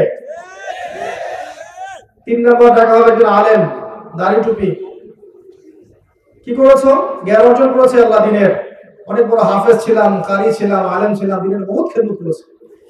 আল্লাহ বলবেন কাযিব, মিথ্যা বলছো, এই জন্য করেছো এই পরিশ্রম যাতে মানুষ তোমাকে বড় বক্তা, বড় আলেম, বড় দায়ী, বড় কারি, বড় হাফেজ, বড় মওলানা বুজুর্গ বলে। এই হাদিসটা বর্ণনা করতে গিয়ে আবু হুরায়রা রাদিয়াল্লাহু আনহু অজ্ঞান হয়ে পড়ে যেতেন। এই চেয়ারে যারা বসে থাকেন, ধর্মতাত্ত্বিক দায়িত্ব যারা নিয়েছেন, তাদের ঝুঁকি সবচেয়ে বেশি। যার অনুযায়ী আমল থাকতে হবে। আলেম সেই ব্যক্তি, প্রকৃত আলেম সেই ব্যক্তি যে ব্যক্তি যারা অনুযায়ী আমল করে থাকে। প্রচুর জানেন, আমল নাই, এটাকে প্রকৃত আলেম বলা হয় না। জাহেলকে, শুধু অজ্ঞমূর্খ জাহেল নয়, যে ব্যক্তি জাহেলিয়াতের কাজগুলো করে সে জাহেল। অজ্ঞতার কাজগুলো যে করে সে তো জাহেল, তাই না? ওই জাহেলিয়াতের যে কাজগুলো, এই কাজগুলো যারা করে ওদেরকে আমরা জাহেল বলবো না? ঠিক একইভাবে আলেম হতে হলেও আমল তো থাকতে হবে, যার অনুযায়ী আমল থাকতে হবে। আমি ভিতরের কথা বলতে চাই না, এতটুকু বলবো যে আমাদের যেমন চরিত্র, যেমন ব্যক্তিত্ব থাকা উচিত ছিল, আমরা মনে হয় সেটা রাখতে পারছি না। যখন আমাদের মধ্যে দুনিয়ার প্রেম ঢুকে যাবে, দুনিয়ার প্রেম এবং আল্লাহ ছাড়া অন্যকে ভয় ঢুকে যাবে, তখন দেখবেন ইলম অর্জন করে আপনি হক কথা বলতে পারবেন। যদি এই উদ্দেশ্যে আমি এখানে বসে থাকি, এখানে বসলে আমাকে প্রতি মিনিটে মিনিটে হাজার হাজার টাকা দেওয়া হবে, এই বক্তব্যের একটা জাররা পরিমাণ তাসির আপনার কলিজার মধ্যে হবে না। আর যা চলছে একে অপরের নামে গীবত, সমালোচনা, তহমত, হিংসা, রিয়া, শোরন, আইওয়াস, এগুলোকে দিন ইসলামের প্রকৃত খেদমত হচ্ছে না। আপনি খেয়াল করে দেখবেন এমন এমন যারা বিজ্ঞ স্কলার, বিজ্ঞ আলেম, আল্লাহর খাস অনুগত বান্দা, তাদেরকে কখনো আপনি হয়তো ফেসবুকেও দেখেননি, ইউটিউবেও দেখেননি। যারা দেখবেন সেজদায় রাতের বেলা কাঁদছেন, দিনের বেলা মাশাআল্লাহ দেখবেন ছাত্র তৈরি করছে, মানুষকে পড়াচ্ছে, আল্লাহর পথে মেহনত করছে, আপনি চিনেন না তাদেরকে, দেখেন না। এখন আমাদের মধ্যে ঢুকেছে কি সেলিব্রিটিজম, তাই না? একটা ছবি, একটা সেলফি, এটা করি এটা করি, এমনি কিন্তু বকা দেয়নি আপনাদেরকে, সব তখন এসে বকা দেয়নি, এমনি বকা দেয়নি। প্রচন্ড বিব্রত বোধ করি আমরা। এগুলো মনের নূর নষ্ট করে, মনের মধ্যে অহংকার নিয়ে আসে, রিয়া নিয়ে আসে, এবং দিনের যে আধ্যাত্মিকতা সেটা নষ্ট হয়ে যায়। এগুলো আলেম ওলামাদের আমাদের শোভা পায় না। এই কাজগুলো করবেন না। জানা অনুযায়ী আমল থাকতে হবে। দেশের ওয়াজ মাহফিলগুলোকে শিক্ষার মতো করে ব্যবহার করেন। একটা মাহফিল করবেন, 1 ঘন্টা আলোচনা করবেন, একটা বিষয় সুন্দর করে উপস্থাপন করে জনগণকে বুঝান, কল্যাণ হবে ইনশাআল্লাহ। শুধু বসে বসে কেচ্ছা কাহিনী আর গাল গল্প করলে হবে? মনে করেন একটা কথা বল, মনে করেন আমি এখানে 1 ঘন্টা কথা বলবো, কথা বলছি, আমি সৈয়দপুর থেকে এসেছি, এয়ারে ঢাকায় নেমেছি, সেখান থেকে এসেছি, আমার একটা কস্টিং আছে। মনে করেন আমাকে কর্তৃপক্ষ 30,000 টাকা দিল কথার কথা। তো প্রত্যেক 1 মিনিট 2 মিনিটের জন্য, প্রত্যেক 2 মিনিটের জন্য আমি পাচ্ছি এখানে 1000 টাকা। কথা বুঝতে পারছেন? আচ্ছা, তো এই 2 মিনিটের হক তো আমাকে আদায় করতে হবে নাকি? না এখানে আমি কেচ্ছা কাহিনী বলবো, গাল গল্প করবো? এখানে প্রতিটা মোমেন্ট আমার আমানত। যদি আমি আমানতের খেয়ানত করি তা আল্লাহ পাক আমাকে ধরবে না? আমরা আমাদের আমানত রক্ষা করতে পারছি না। যারা পারছে তাদের সংখ্যা খুব কম, এবং দেখবেন দিন দিন ডে বাই ডে আপনি দেখবেন জমিন আস্তে আস্তে আস্তে আস্তে আলেম শূন্য হয়ে যাচ্ছে। এবং এটা কিন্তু কিয়ামতের সাইন। আল্লাহ রাসূল সাল্লাল্লাহু আলাইহি ওয়াসাল্লাম বলেছেন শেষ জামানায় আলেমদের সংখ্যা কমতে থাকবে, বক্তাদের সংখ্যা বাড়তে থাকবে, এবং জাহেলদেরকে মানুষ আলেম মনে করবে, তাদের কাছে ফতোয়া জিজ্ঞাসা করবে, তারা মানুষকে বিভ্রান্ত করবে। এগুলো আসছে। অতএব বিজ্ঞ আলেম ওলামা যারা আছেন তাদের কাছে গিয়ে দিন শিখবেন। আমরা বরঞ্চ আপনাকে সঠিক একটা দিক নির্দেশনা দিতে পারি, এটা হালাল, এটা হারাম, এটা করে, এটা করেন না, আল্লাহর দিকে চলেন, সুদ খায় না, যেগুলো মুহকামাত, এগুলো আমরা বলতে পারি। কিন্তু মুতাশাবিহাত, ব্যাখ্যার অবকাশ রাখে যেগুলো, সেগুলো আপনাদের ওলামায়ে কেরামের সোহবতে গিয়েই শিখতে হবে। ইউটিউবিং করে, ফেসবুক করে, গুগল করে আপনি সব পাবেন না। আলেম ওলামার সোহবতে গিয়ে পড়তে হবে। আর এই সিলেবাসের কথাটা বললাম, এই সিলেবাস পড়াশোনা করে। খুব ডিফিকাল্ট সময় চলছে এখন। এই যে অনলাইনের যুগ, ইহুদি খ্রিস্টানের মাধ্যমে, এগুলো কিন্তু ইহুদি খ্রিস্টানের প্ল্যাটফর্ম। এই প্ল্যাটফর্মগুলো ডেঞ্জারাস। একটা কথা বলবেন, দেখবেন কথার আগাও নাই, লেজও নাই, মাঝখানের অংশটুকু আছে, একটা ট্রাম লাইন দেওয়া আছে, যার সাথে বক্তব্যের আলোচনার কোনো মিল নাই, এবং ওই বক্তব্য দিয়ে দেখবেন তাকে বিতর্কিত করা হয়। এই করে করে অনেক আলেমের ক্ষতি করা হয়েছে, এবং ওই আলেমদের জায়গা কিন্তু আপনারা পূরণ করতে পারবেন না। পারবেন? পারবেন না। আরেকটা বিষয় আছে সমস্যা আমাদের, অল্পতেই একজনকে মাথায় তুলে ফেলি, আবার খুব সামান্যতেই মাটিতে ছুঁড়ে ফেলে দিই। আমাদের জাতিগত সমস্যা আছে, আরো সমস্যা আছে। অতি উৎসাহ দেখায়, অতি আবেগ দেখায়। অতি আবেগ না, যখন আপনি কাউকে নিয়ে খুব বেশি মাতামাতি করবেন, তখন তার দিকে মানুষের চোখ লাগবে, এবং ইসলামের দুশ্মনরা খুঁজে পেয়ে যাবে যে তাদের কাকে নিয়ে সমস্যা। আপনি তুলে ধরছেন যে একে নেন, একে নিলে আপনার জন্য সেফ। আপনি আপনার সম্পদ, মূল্যবান রত্নটাকে লুকিয়ে রাখতে পারবেন না, আপনি বরং সবার সামনে ওপেন করে দিলেন, আর ইসলামের যারা শত্রু তারা ওটা ছিনিয়ে নিয়ে চলে গেল। তো বেশি আবেগ, বেশি মাতামাতি প্রয়োজন নাই। কে আল্লাহর জন্য কি করছে আল্লাহ তো দেখছেন না? ইনশাআল্লাহ দেখবেন আল্লাহ পাক যদি আমাদেরকে আল্লাহ যোগ্য মনে করেন, দেখবেন এই জেনারেশনের মাধ্যমে আল্লাহ পাক দিনের খেদমত কবুল করবেন ইনশাআল্লাহ। যদি আমরা যোগ্য না হই, দেখবেন আল্লাহ আমাদেরকে সরিয়ে দিয়েছেন। দিয়ে অন্য কওমকে হেদায়েত দিয়ে জায়গায় নিয়ে আসবেন। আল্লাহ পাক এটা বলেছেন, ইস্তাবদিল কওমান গায়রাকুম, তোমরা দায়িত্ব পালন না করলে আল্লাহ পাক অন্য কওমকে হেদায়েত দিয়ে জায়গায় নিয়ে আসবেন। সুম্মা লা ইয়াকুনু আমসালাকুম, তারা তোমাদের মতো হবে না। আমাদের ছেলেরা, তার পরের ছেলেরা দেখবেন এমন একটা প্রজন্ম নিয়ে আসবে যারা ইলম অর্জন করবে, জানো যে আমল করবে, হালাল খাবে, হারাম খাবে না, আদর্শ পরিবার করবে, দ্বীনের জন্য মেহনত করবে, আল্লাহর জমিনে আল্লাহর দ্বীন কায়েম করে ছাড়বে ইনশাআল্লাহ। আমরা যদি না পারি কোনো সমস্যা নেই, নিজের উপর বার্ডেন করে নেবেন না। যতটুকু আল্লাহ পাক দিয়েছেন আপনাকে, মেধা, অর্থ সম্পদ, জ্ঞান, কথা বলার ক্ষমতা, লেখার ক্ষমতা, এইটাকে দ্বীনের জন্য কাজে লাগান। পড়াশোনা করে, প্রচুর পড়াশোনা করে। এখনকার যুব সমাজের অন্যতম একটা সমস্যা হচ্ছে পড়তে চায় না। আমি এখানে 2 ঘন্টা আলোচনা করলে আমি জানি 2 ঘন্টা আপনারা এটা শুনবেন। 2টা ঘন্টা সবার হাতে একটা একটা করে বই দিয়ে দিই, দিয়ে বলে 2 ঘন্টা আমরা একটা এক্সাম নিব, আর দেখবেন যে 10টা 20টা লোক বসে আছে, আগে বলা চলে গেছে। পড়াশোনা করতে চায় না, এটা বাস্তবতা। পড়াশোনা ছাড়া কোনো গতি নাই। এটা একটা বড় জিহাদ আপনার জন্য। এখন জ্ঞান দিয়ে আপনাকে যুদ্ধ করতে হবে, জ্ঞান দিয়ে যুদ্ধ করতে হবে। মুসলিমরা এত পিছিয়ে থাকবে কেন? আমাদেরকে সব দিকে এগিয়ে যেতে হবে। একটা মাদ্রাসার আলেম ইংরেজিতে বক্তব্য দিতে পারবেন, এমন যোগ্যতা তাকে অর্জন করতে হবে। একটা জেনারেল শিক্ষিত ছেলেকেও এমন কোরআনের জ্ঞান অর্জন করতে হবে যে আপনিও ইউনিভার্সিটি ক্লাসে কোরআন পড়াবেন ইনশাআল্লাহ। এগুলো করতে হবে, একটা সমন্বয় দরকার। খেয়াল করে দেখেন, মাদ্রাসা যারা পড়ছেন মাশাআল্লাহ অনেকদিন ধরে অনেক সাবজেক্ট পড়েছেন, কিন্তু দেখবেন ইংরেজি, ম্যাথামেটিক্স, সায়েন্স, আপনার যে political science, Jio politics, history, এই সাবজেক্টগুলো তারা কিন্তু ছুঁয়ে দেখছেন না, বা পড়লে খুব সামান্য, এটা যথেষ্ট নয়। আবার যারা দেখবেন এই জেনারেল লাইনে পড়ছি আমরা মাশাআল্লাহ সায়েন্সে পড়ছি, আর্টসে পড়ছি, কমার্সে পড়ছি, বিবিএ, এমবিএ সব পড়ছি, কিন্তু দেখবেন ওযুর ফরজ কয়টা বলতে পারি না। এই দ্বিচারিতা থাকলে সমস্যা আছে। এমন সিস্টেম নেন, এমন সিলেবাস নিয়ে আসেন যে সিলেবাসের মধ্যে সব সাবজেক্ট আপনি লঞ্চ করতে পারেন। আপনি যদি নাও পারেন, পরবর্তী যে ছেলেমেয়েগুলো আছে ওদের জন্য স্কুল করে তোলেন, মাদ্রাসা করেন, কলেজ করেন, এমন সিলেবাস দেন যাতে আমাদের বাচ্চারা ওইটা পায় যেটা আমরা পাইনি। এই কথাটা আমি কেন বলতে পারলাম? বিকজ আমি মাদ্রাসায় ঢুকেছি, মাদ্রাসার সমস্যা দেখেছি, আর জেনারেল লাইনে তো পড়েছি বিশ্ববিদ্যালয় পর্যন্ত, এখানকার সমস্যা দেখেছি। আমি আপনাকে আপনার ভাষায় বোঝাতে পারলাম জিনিসটা। এই যে মাহফিল, শোনেন, যদি এমন সিস্টেম করতে পারেন রাষ্ট্র থেকে, কিরকম যে বিসিএস পরীক্ষা হয় না, এরকম পরীক্ষা হবে, সিলেবাস প্রণয়ন করে দেওয়া হবে, সিলেবাসে কোরআন থাকবে, হাদিস থাকবে, ফিকহ থাকবে, ইসলামের হিস্ট্রি থাকবে, অর্থনীতি থাকবে, সব থাকবে। একই সাথে ইংরেজি, সায়েন্স, জিওপলিটিক্স, ইকোনমিক্স, এই সাবজেক্টগুলো থাকবে। একটা সুন্দর সাবজেক্টগুলোকে কেন্দ্র করে একটা সিলেবাস লঞ্চ করে বিসিএস স্টাইলে পরীক্ষা নেন, রিটেন নেন, আবার ভাই বানেন, আবার রিটেন নেন, আবার ভাই বানেন, ক্যাডার বের করি না, ক্যাডার বিশেষ ক্যাডার বের করি না।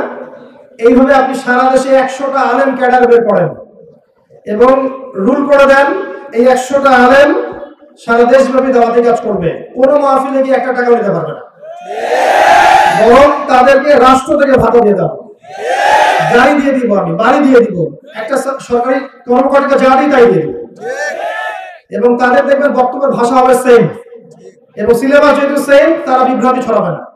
সুন্দর ইসলামী দাওয়াত সারা দেশ জুড়ে ছড়াবে ইনশাআল্লাহ। এবং এই চেয়ারে বসে ওই রামসাম যদুমণিতে বসে কথা বলতে পারবেন। এবং এই পরীক্ষাটা জেনারেল লাইনের এবং মাদ্রাসা সবার জন্য ওপেন করে দেন। যারা মাস্টার্স করেছে, যারা এদিকে দাওয়া করেছে, সবার জন্য ওপেন করে দেন। তারপর দেখেন জ্ঞানের ক্ষেত্রে জেনারেলরা পিছিয়ে থাকবেন, ওরাও উঠে আসবেন। সিস্টেম লঞ্চ করতে হবে। এখানে দেখবেন এমন কিছু মাসমাহফিল হয়েছে যেগুলো কমেডির মতো হয়েছে।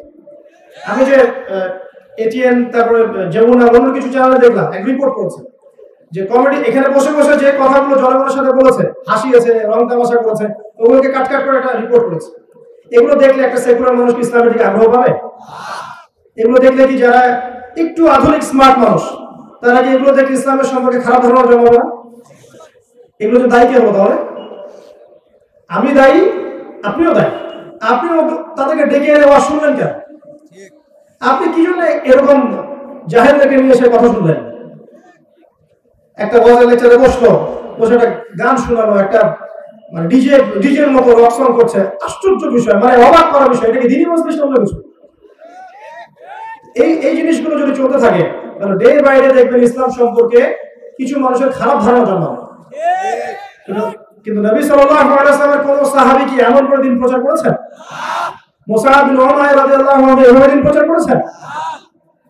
তাহলে আমরা যেন এই বিষয়টাকে ব্যবসার মতো করে না নেই এবং লোক দেখানো বিষয়গুলোকে না নেই, এটাকে শুধু আল্লাহর জন্য দিন এই জমিনে দিনের প্রচার হবে এবং যুগোপযোগী ভাবে দিনটা মানুষের সামনে তুলে ধরতে হবে।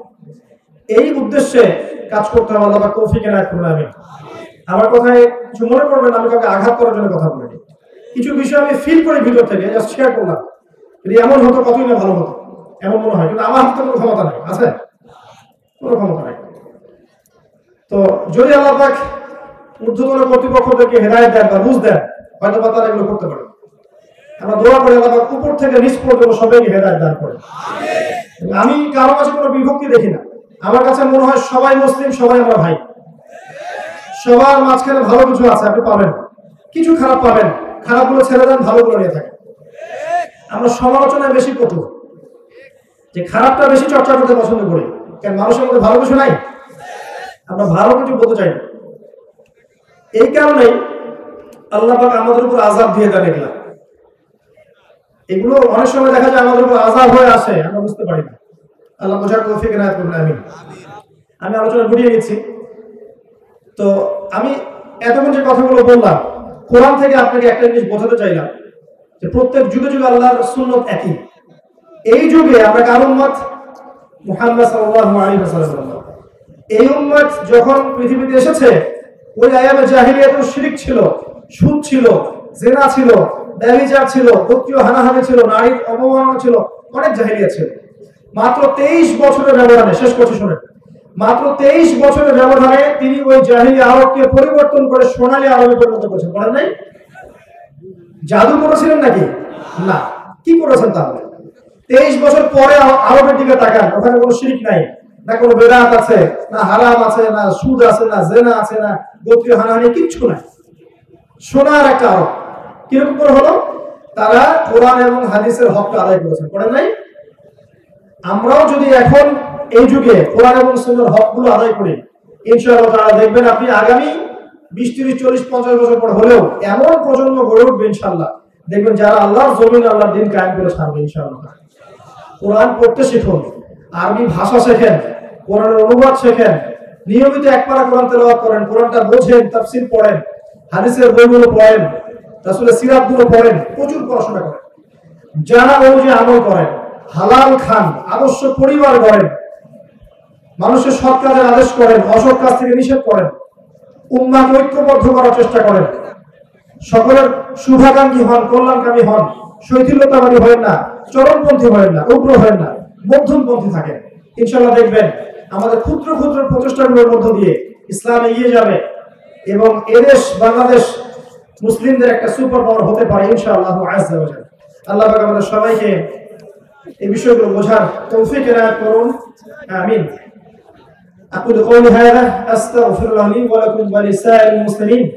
بارك الله لنا ولكم بالآيات الحكيم إنه تعالى جواد كريم بر رؤوف رحيم. এটা আপনি জানাতে পারবেন, এটা গীবত হবে না। সবকিছুই গীবত অন্তর্ভুক্ত নয়। ধরেন আপনার একটা মেয়ে আছে, এখন মেয়ে বিয়ে দিবেন, একটা পাত্র দেখেছেন, পাত্র সম্পর্কে খোঁজ নিতে গেলেন, পাত্রর চরিত্র খারাপ, আসলে পাত্র মাদক দ্রব্য সেবন করে বা চরিত্র খারাপ, কেউ যদি এটা আপনাকে বলে দেয় সে গীবত করেনি, এটা গীবত না। কথা বুঝতে পারছেন? যদি শিক্ষকের চরিত্র খারাপ হয় অবশ্যই বলতে হবে, কারণ এখন তো ফিতনা হচ্ছে অনেক। কোনো কোনো ক্ষেত্রে অনেক মেয়ে যারা ছাত্রী আছে, অনেক সময় শিক্ষকদের প্রতি হ্যারাসের শিকার হচ্ছে, রেপ হচ্ছে। আমি গতকাল অনলাইনে একটা নিউজ দেখেছি, ইন্ডিয়া নিউজ, ভারতের, যে একটি স্কুলের মধ্যে বছরের পর বছর ধরে সব শিক্ষকরা মিলে অগণিত ছাত্রীকে রেপ করেছে। এমনকি ওই স্কুলের মহিলা শিক্ষিকা ইনভলভ ছিল। চিন্তা করতে পারেন কোন জাতি? একটা মেয়ে ক্লাস 10-এ পড়বে, নাকি তার বাবাকে বলেছে যে আমার সাথে এরকম ঘটনা ঘটেছে, স্কুলে আমি আর যাবো না। এই বাবাকে যখন কেস করেছে তখন এই ঘটনাগুলো বের হয়ে এসেছে। এই ঘটনাগুলো হচ্ছে না এখন স্কুলে, কলেজে, বিশ্ববিদ্যালয়ে হচ্ছে না? হবে তো, কারণ কি? কারণ পর্নোগ্রাফি। কারণ কি জানেন? পর্নোগ্রাফি। পর্ন দেখতে দেখতে দেখতে দেখতে মানুষের মাথাটাকে নষ্ট করে ফেলে দিয়েছে। ভালোবাসার জায়গা দখল করছে যৌনতা। ভালোবাসা এক জিনিস, যৌনতা কিন্তু আরেক জিনিস। আপনি মাকে ভালোবাসেন না, আপনার বোনকে ভালোবাসেন না, আপনার স্ত্রীকে মহব্বত করেন না, আদর করেন না, এখানে কি উগ্রতা থাকে? থাকে না। দেখবেন এই যে ধর্ষণ, এই যে হ্যারাসমেন্ট গুলো হচ্ছে, এগুলোতে উগ্রতা থাকে, হিংস্রতা থাকে। পর্নোগ্রাফি মানুষকে হিংস্র করে দিয়েছে। আমরা অনুরোধ করব ঊর্ধ্বতন কর্তৃপক্ষকে বাংলাদেশের সব পর্ন সাইটগুলোকে ব্লক করে ফেলার জন্য। ইনশাআল্লাহ দেখবেন চরিত্র সংশোধন সহজ হবে। পর্ন দেখছে, নামাজ পড়ছে না, পর্দা করছে না, আর অন্য গান দেখছে, অশ্লীল মুভি দেখছে, কিভাবে ভালো মানুষ থাকবে একটা মানুষ? সম্ভব? আত্মাটা তো নষ্ট হয়ে গেছে। তো এই এরকম খারাপ চরিত্র থাকলে আপনি অবশ্যই সতর্ক করবেন, এতে গীবত হবে না ইনশাআল্লাহ। শুধুমাত্র লেখাপড়ার বিষয়ে মেয়েদের সাথে কথা বলা যাবে কিনা? হ্যাঁ, মেয়ে যদি আপনার স্ত্রী হয় বলা যাবে।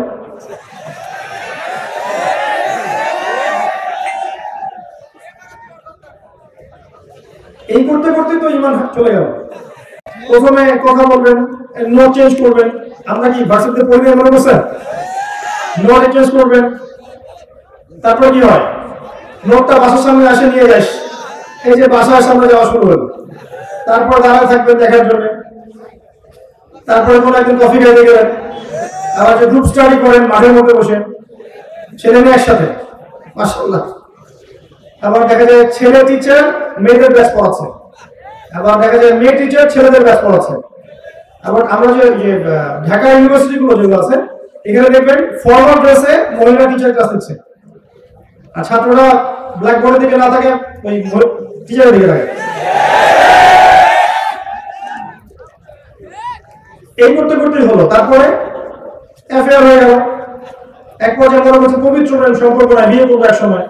বিয়ে করতে করতে জেনা করে ফেললেন, দফায় দফায় জেনা হলো। পরে দেখবেন ব্রেকআপ হয়ে গেছে, ও জায়গায় আপনি আপনার জায়গায়। ওই মেয়ে যখন কারো সংসারে যাবে সেও সুখী না, আর আপনি যখন কারো বিয়ে করবেন আপনিও সুখী না। যদি তওবা করে আল্লাহর দিকে ফিরে আসে আলাদা বিষয়, তওবা করে যদি গুনাহ মাফ করে নিয়ে আসে আল্লাহর কাছে আলাদা বিষয়। আদারওয়াইজ এভাবেই যুব সমাজ ধ্বংস হচ্ছে। ছেলে বন্ধু প্রধান, মেয়েরা মেয়ে বন্ধু থাকে। আপনার মেয়েকে আপনি মেয়েদেরকে মেয়েদের স্কুলে পড়ান, মেয়েদের কলেজে পড়ান, আর ছেলেদেরকে ছেলেদের কলেজে দেন, এটা ভালো হবে ইনশাআল্লাহ। মাদ্রাসার সমস্যা ছিল, শুধু স্কুল কলেজে না, কিন্তু অনেক সময় মাদ্রাসায় অবহেলন ঘটছে না? এইগুলো থেকে সতর্ক থাকেন। মনে রাখবেন, এটা সাদা কাপড়ে দাগ বেশি বোঝা যায়, একটা কাপড় কালো দাগ বোঝা যায় না খুব একটা। সাদা কাপড় আমাদের এখানে দাগ বেশি বোঝা যায়। বুঝে নেন কথার ইশারা। কলেজ পড়ুয়া ছাত্রছাত্রীরা কিভাবে তাদের চরিত্র রক্ষা করবে? খুব ডিফিকাল্ট প্রশ্ন আসলে, এটা খুব ডিফিকাল্ট। আমার নসিহত, কয়েকটা নসিহত হচ্ছে নামাজ ছাড়িয়ে না 5 ওয়াক্ত। 1 নাম্বার, নামাজ ছাড়িয়ে না 5 ওয়াক্ত। যারা দুনিয়াদার বন্ধু বান্ধব এদের সাথে মিশেন না, কম মিশেন, মেশার দরকার নেই। প্রয়োজন হলে কথা বলেন, আদারওয়াইজ কথা বলার দরকার নেই। আপনাদের ফ্রেন্ড সার্কেলের মধ্যে যারা একটু ইমানদার, নামাজ কালাম পড়ে, এদের সাথে মেশেন। পড়াশোনায় বেশি ব্যস্ত থাকেন, এত বেশি পড়াশোনায় ব্যস্ত থাকেন যেন অন্য চিন্তা আপনার মধ্যে আসতে না পারে, ঠিক আছে? আর এই যে স্মার্টফোন কম চালান, ইউটিউব কম দেখেন, ফেসবুকে যায় না বেশি। আপনি বই পড়েন, খেলাধুলা করেন। শোনেন, খেলাধুলা করেন। আমি জানি এর কিছু ক্ষতিকর দিক আছে, বাট এটা এখন অন্য ক্ষতিকর দিক আছে বেশি ভালো। এই যে পর্ন দেখা, আপনার মাদক দ্রব্য সেবন করা, আড্ডাবাজি করা, পাবজি খেলা, টিকটক করা, ক্রিকেট খেলা অনেক ভালো। আপনি মাঠে খেলেন, ফুটবল খেলেন, জিমে যান, ব্যায়াম করেন, এগুলো করেন, অ্যাটলিস্ট আপনি ওগুলো থেকে বেঁচে থাকবেন। আমি খেলতাম বলে কথা বলছি তা না, কিন্তু এগুলো করলে অনেক সময় আপনার, শোনেন, এগুলোর মধ্য দিয়ে নেতৃত্ব দেওয়ার গুণাবলী অর্জিত হয়। জানেন কি, নবী সাল্লাল্লাহু আলাইহি ওয়াসাল্লাম যখন ছোট ছিলেন একদম, তাকে দুরন্ত পরিবেশে নিয়ে যাওয়া হয়েছিল, ওই যে মরুভূমি এরিয়াতে বেদুইনদের কাছে। সেখানে তিনি ভাষা শিখেছেন, খেলেছেন, শারীরিক গঠন শক্ত হয়েছে। খেলাধুলা করেন, তাও ভালো, ফুটবল খেলেন, এমন খেলা খেলেন যেটাতে আপনার শরীরের কসরত হবে। তাই বলে যে অনলাইনে লুডো খেলতে বসে যান, এগুলো খেলা যাবে না। এমন খেলা খেলেন, শীতকাল এসেছে, আপনি ব্যাডমিন্টন খেলেন, আধা ঘন্টা খেলেন, ফিজিক্যালি আপনি ফিট থাকবেন। আর ফিজিক্যালি ফিট থাকার দরকার আছে আপনার। শোনেন, যারা খেলাধুলা নিয়মিত করে আধা ঘন্টা 1 ঘন্টা করে, এবং এই খেলাধুলার সময় আপনার যেন নামাজ ছুটে না যায়, কাপড় যেন সতর নষ্ট না হয়, খেলতে খেলতে জিকির করা যায় না, সুবহানাল্লাহ আলহামদুলিল্লাহ বলা যায় না, যাবে জিকির করতে পারবেন আপনি। আপনি খেলেন, শারীরিক পরিশ্রম করেন, দেখবেন আপনার শারীরিক কসরতের কারণে আপনার ঘুমটা ক্লিয়ার হবে এবং আপনার ক্ষুধা বাড়বে, খাওয়ার রুচি বাড়বে। আপনি খাবেন বেশি, তখন ব্যায়াম করবেন, ফিজিক্যালি স্ট্রং হবেন এবং ঘুমাবে ক্লিয়ার, মাথা ফ্রেশ থাকবে, তখন পড়াশোনা করলে মন বসবে। এগুলো টিপস আমাদেরকে দেওয়া হয়েছিল ছোটবেলায়। তো আর বললাম না খেলাধুলার হিস্ট্রি আমার, এতটুকু বলে রোজা রেখে 2 বেলা খেলেছে, এক সময় ছিল এমন। যাই হোক, তো নামাজ পড়েন, শারীরিক কসরত করেন, ব্যায়াম করেন, চরিত্র ধরার কথা বলছে। এই টেকনোলজির দিকে বেশি যায় না, আপনি কায়িক পরিশ্রম করেন, সাংসারিক দায়িত্ব নিয়ে শেখেন, বাজার করেন, বাবাকে সহযোগিতা করেন, মাকে সহযোগিতা, সাংসারিক দায়িত্ব পালন করেন। এরপর আপনি হালাল রিজিকের ব্যবস্থা করেন। যদি হালাল রিজিকের ব্যবস্থা হয়ে যায়, আপনি যদি প্রাপ্তবয়স্ক হয়ে থাকেন, বিয়ে করে ফেলেন, চরিত্র হেফাজত হবে। বিয়ে দেয় না, আচ্ছা, এটা তো বাবা মার দোষ, প্রাপ্তবয়স্ক হয়ে গেলে হালাল রিজিকের সোর্স থাকলে বিয়ে দিলে চরিত্র হেফাজত হবে, ইনশাআল্লাহ হেফাজত হবে। এবং পিতা মাতা থেকে বলছি, বিয়ে না দিলে আপনার ছেলে বড় হবে না, ম্যাচুরিটি আসবে না কিন্তু। আর আপনারা যারা মনে করছেন এটাই খুব মজার একটা বিষয়, করার পরে বুঝবেন যে লাইফ কাকে বলে। ঠিক আছে, করার পরে বুঝবেন যে জীবন কি জিনিস। মাঝে মাঝে মনে হবে আগে ভালো ছিলাম, আচ্ছা, তারপরেও করতে হবে, কারণ এটা আপনার চরিত্রকে হেফাজত করবে। সাহাবীরা জিজ্ঞাসা করেছিলেন, ইয়া রাসূলুল্লাহ সাল্লাল্লাহু আলাইহি ওয়াসাল্লাম, আমরা স্ত্রীদের কাছে গেলেও কি নেকি পাবো? নবীজি বলেছেন, হ্যাঁ, যদি তুমি এই কাজটা অন্যায়ভাবে কারোর সাথে করতে, তোমার কি জিনা হতো না? সাহাবীরা বলেছেন, হ্যাঁ, জিনা হতো। তাহলে স্ত্রীর কাছে গেলেও তুমি নেকি পাবে। এটা চরিত্র পবিত্র করবে, ম্যাচুরিটি বাড়াবে। বয়স, সরকারি হিসেবে বয়সটা হয়ে যাওয়া জরুরি এবং রিজিকের সোর্স থাকা জরুরি। হালাল রিজিকের সোর্স না থাকলে বিয়ে করতে যায় না, ভালোবাসা জানালা দিয়ে পালাতেও পারে তখন। তবে এতটুকু এনশিওর করতে চাই আপনাকে, যদি কেউ চরিত্র হেফাজত করার জন্য প্রাপ্তবয়স্ক হওয়ার পরে বিয়ে করে, আল্লাহ রিজিকের ব্যবস্থা করে দিবেন ইনশাআল্লাহ।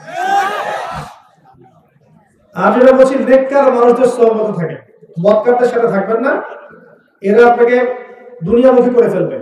আপনি নেককার মানুষদের সাথে থাকেন, আল্লাহর পথে সময় দিবেন, নামাজে যাবেন, তালিম করবেন, ইসলামিক আদর্শের সাথে থাকেন, চরিত্র হেফাজতে থাকবে ইনশাআল্লাহ।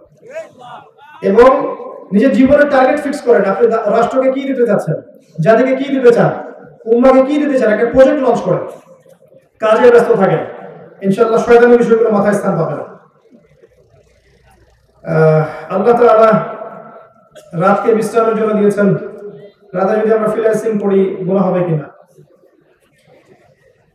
রাতকে আল্লাহ পাক বিশ্রামের জন্য দিয়েছেন, এটা সঠিক, কোরআনে আছে এগুলো। রাতের একটা অংশ আপনি রেস্ট নেবেন। নবী সাল্লাল্লাহু আলাইহি ওয়াসাল্লাম যেটা করতেন, রাতের এক অংশ ঘুমাতেন, এক অংশ নামাজ পড়তেন, তাই না? এমন করতেন না? রাতকে 3 ভাগে ভাগ করতেন। প্রথম অংশ তো যে এশা পর্যন্ত চলে যেত, তারপর একটু ঘুমাতেন, শেষের রাতে উঠে আবার ইবাদত করতেন। রাতের একটা অংশ আপনি ঘুমান, বাকি অংশে কাজ করলে কোনো সমস্যা নেই ইনশাআল্লাহ। তবে কাজটা হারাম কিনা সেটা একটা ব্যাপার। এই কাজটার মধ্যে যদি হারাম কিছু থাকে তাহলে করা যাবে না। 5 নম্বর, পুলিশ ভাইয়েরা কিভাবে তাদের ঈমান ধরে রাখতে পারে? সুবহানাল্লাহ।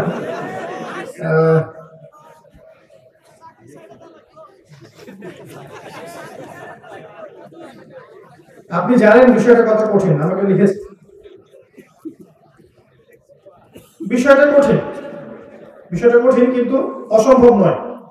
বাংলাদেশের আর্মি, র্যাব, বিজিবি, আপনার পুলিশ, বিভিন্ন ফোর্সে, গোয়েন্দা সংস্থা, প্রত্যেকটা জায়গায় প্রচুর মানুষ আছেন যারা অনেক ইমানদার। আমি ব্যক্তিগতভাবে চিনি অনেকটা, প্রচুর ইমানদার। একদিন একজনের সাথে আমি একটা বাজারে হাঁটছিলাম, তো কলা কিনবেন তিনি, নাম বলছি না, আমি নাম সঙ্গত কারণে বলছি না। তাই বললাম স্যার এগুলো না একটা ভালো আছে। সে বেছে বেছে কিছু কিছু নষ্ট কলা কিনলো, একটু একটু নষ্ট। কেনার পর আমাকে বলছে যে আমি কলাটা কেন কিনলাম জানো? স্যার বলেন কি জন্য? যে এই কলাটা কেউ কিনবে না, এই বেচারার এই টাকাটা নষ্ট হবে, এটা চিন্তা করে আমি কলাগুলো কিনে ফেলছি। বলেন তো, দাড়ি টুপি নিয়ে আমি কখনো কাজটা করতে পারছি? অনেক মানুষ আছে ভাই, বাইরে থেকে দেখলে যেটা মনে হয় আসলে ব্যাপারটা এমন নয়। ভিতরে প্রচুর ইমানদার মানুষ আছে। দুনিয়ার কারণে হোক, অন্যান্য আনুষঙ্গিক কারণে হোক, দেখবেন ইমান হয়তো সেভাবে কি বলবো বিচ্যুত হতে পারে না, কিন্তু ইমান আছে। তো সবাই যদি এখান থেকে রিজাইন দেওয়া শুরু করেন তাহলে এখানে তো খারাপ মানুষদের দিয়ে ভরে যাবে। এখানে আরো বেশি বেশি ভালো মানুষ ইনভলভমেন্ট দরকার, ইমানদার মানুষদেরকে বেশি বেশি বাহিনীতে জোর দেওয়া দরকার, যাতে করে এখানে ইমানের একটা পরিবেশ তৈরি হয়।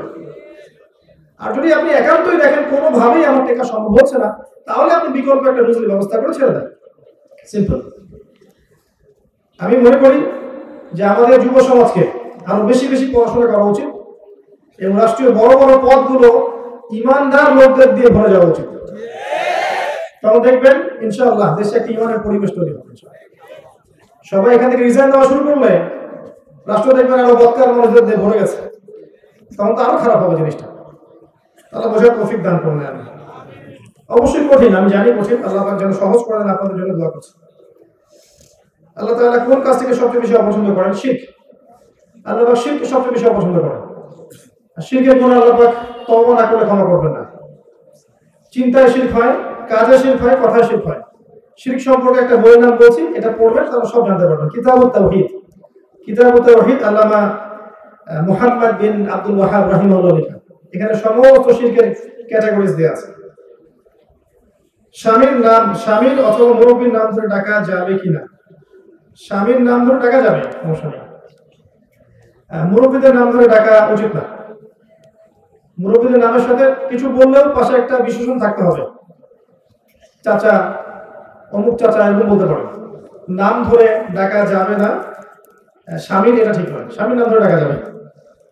আর স্বামীর নামের ক্ষেত্রে সাহাবায়ে কেরাম যা করতেন, সন্তানের নামের সাথে মানে বাবার নামকে সম্বন্ধ করে ডাকতেন। যেমন ধরেন একজনের সন্তানের নাম আব্দুল্লাহ, স্ত্রী ডাকতেন ইয়া আবু আব্দুল্লাহ, এভাবে ডাকতেন, হে আব্দুল্লাহ বাবা, ঠিক আছে। বা মায়ের নামের সাথে সন্তানের নাম জুড়ে ডাকতেন। ধরেন যে সন্তানের নাম হচ্ছে ফাতিমা, তো স্বামী স্ত্রীকে ডাকতো ইয়া উম্মু ফাতিমা, এভাবে ডাকতেন, ডাকা যাবে।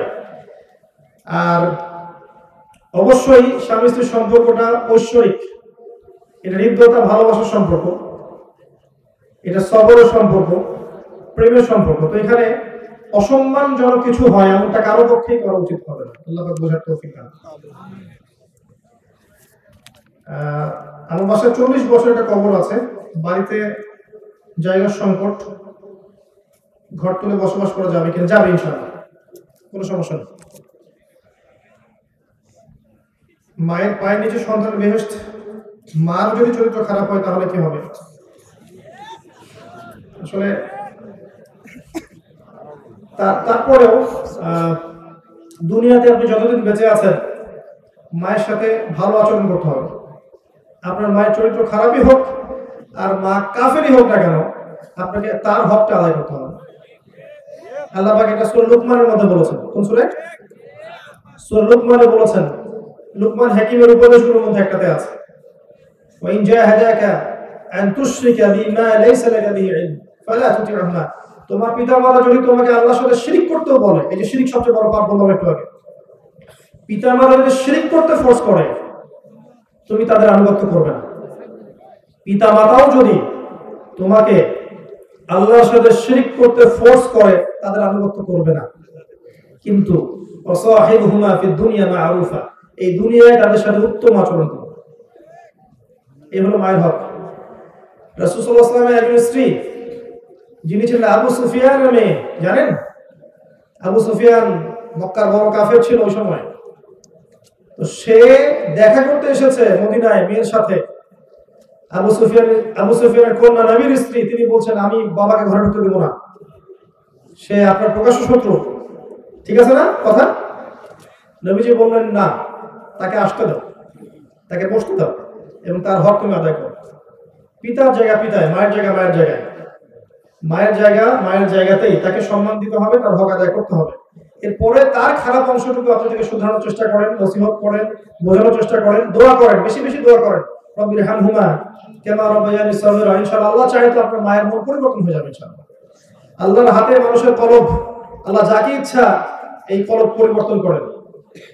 ইয়া মুকাল্লিবাল কুলুব সাব্বিত কুলুবানা আলা দীনিক, আছে না দোয়া?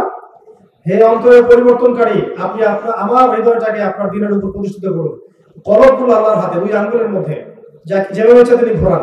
দোয়া করতে থাকেন, ইনশাআল্লাহ আল্লাহ চান তো আপনার মাকে হেদায়েত দিয়ে দিবেন ইনশাআল্লাহ। আদর ভাই কাইন্ডলি একটু মেসেজ আসছে, আমভাবে পড়ে দিলে বোধহয় ভালো হয়, যুবকদের একটা। ভাইয়া আমি আপনার সামনে বসে আছি, আমি আপনার ভাইয়ের কাছে তওবা করতে চাই। আমভাবে সবার করতেছি, আমরা সবাই আল্লাহর কাছে তওবা করছি, আপনারা তওবা পড়ুন আমার সাথে। আস্তাগফিরুল্লাহ আল্লাযী লা ইলাহা ইল্লা হুয়াল হাইয়ুল কাইয়্যুম ওয়া আতুবু ইলাইহি। আস্তাগফিরুল্লাহ আল্লাযী লা ইলাহা ইল্লা হুয়াল হাইয়ুল কাইয়্যুম ওয়া আতুবু ইলাইহি। আস্তাগফিরুল্লাহ আল্লাযী লা ইলাহা ইল্লা হুয়াল হাইয়ুল কাইয়্যুম ওয়া আতুবু ইলাইহি। আরেকটা দোয়া পড়ছি আমরা, আপনার সাথে পড়ুন। আল্লাহুম্মা আনতা রাব্বি লা ইলাহা ইল্লা আনতা খলাকতানি আনা আবদুক ওয়া আনা আলা আহদিক ওয়া ওয়া'দিকা মাস্তাতা'ত আবু'ু লাকা বিনি'মাতিকা আলাইহি আবু'ু লাকা বিনি'মাতিকা আলাইহি ওয়া আবু'ু বিযানবি فاغفر لي فإنه لا يغفر الذنوب إلا أنت। এই দোয়ার নাম হচ্ছে সাইয়্যিদুল ইস্তিগফার। যে ব্যক্তি এই দোয়াটা মাগরিবের পরে পড়বে, ফজর হওয়ার আগে যদি মারা যায় জান্নাতে চলে যাবে ইনশাআল্লাহ। আর যে ব্যক্তি ফজরের পরে পড়বে, মাগরিব হওয়ার আগে মারা যাবে, ইনশাআল্লাহ জান্নাতে চলে যাবে। একটা বইয়ের নাম বলে দিচ্ছি, হিসনুল মুসলিম। হিসনুল মুসলিম, এটার অ্যাপস পাওয়া যায়, গুগল প্লে স্টোরে আছে। এই বইয়ের মধ্যে সব দোয়া কালামগুলো দেওয়া আছে, আপনারা দেখে দেখে পড়ে নেবেন। আল্লাহ পাক তৌফিক দান করুন, আমিন।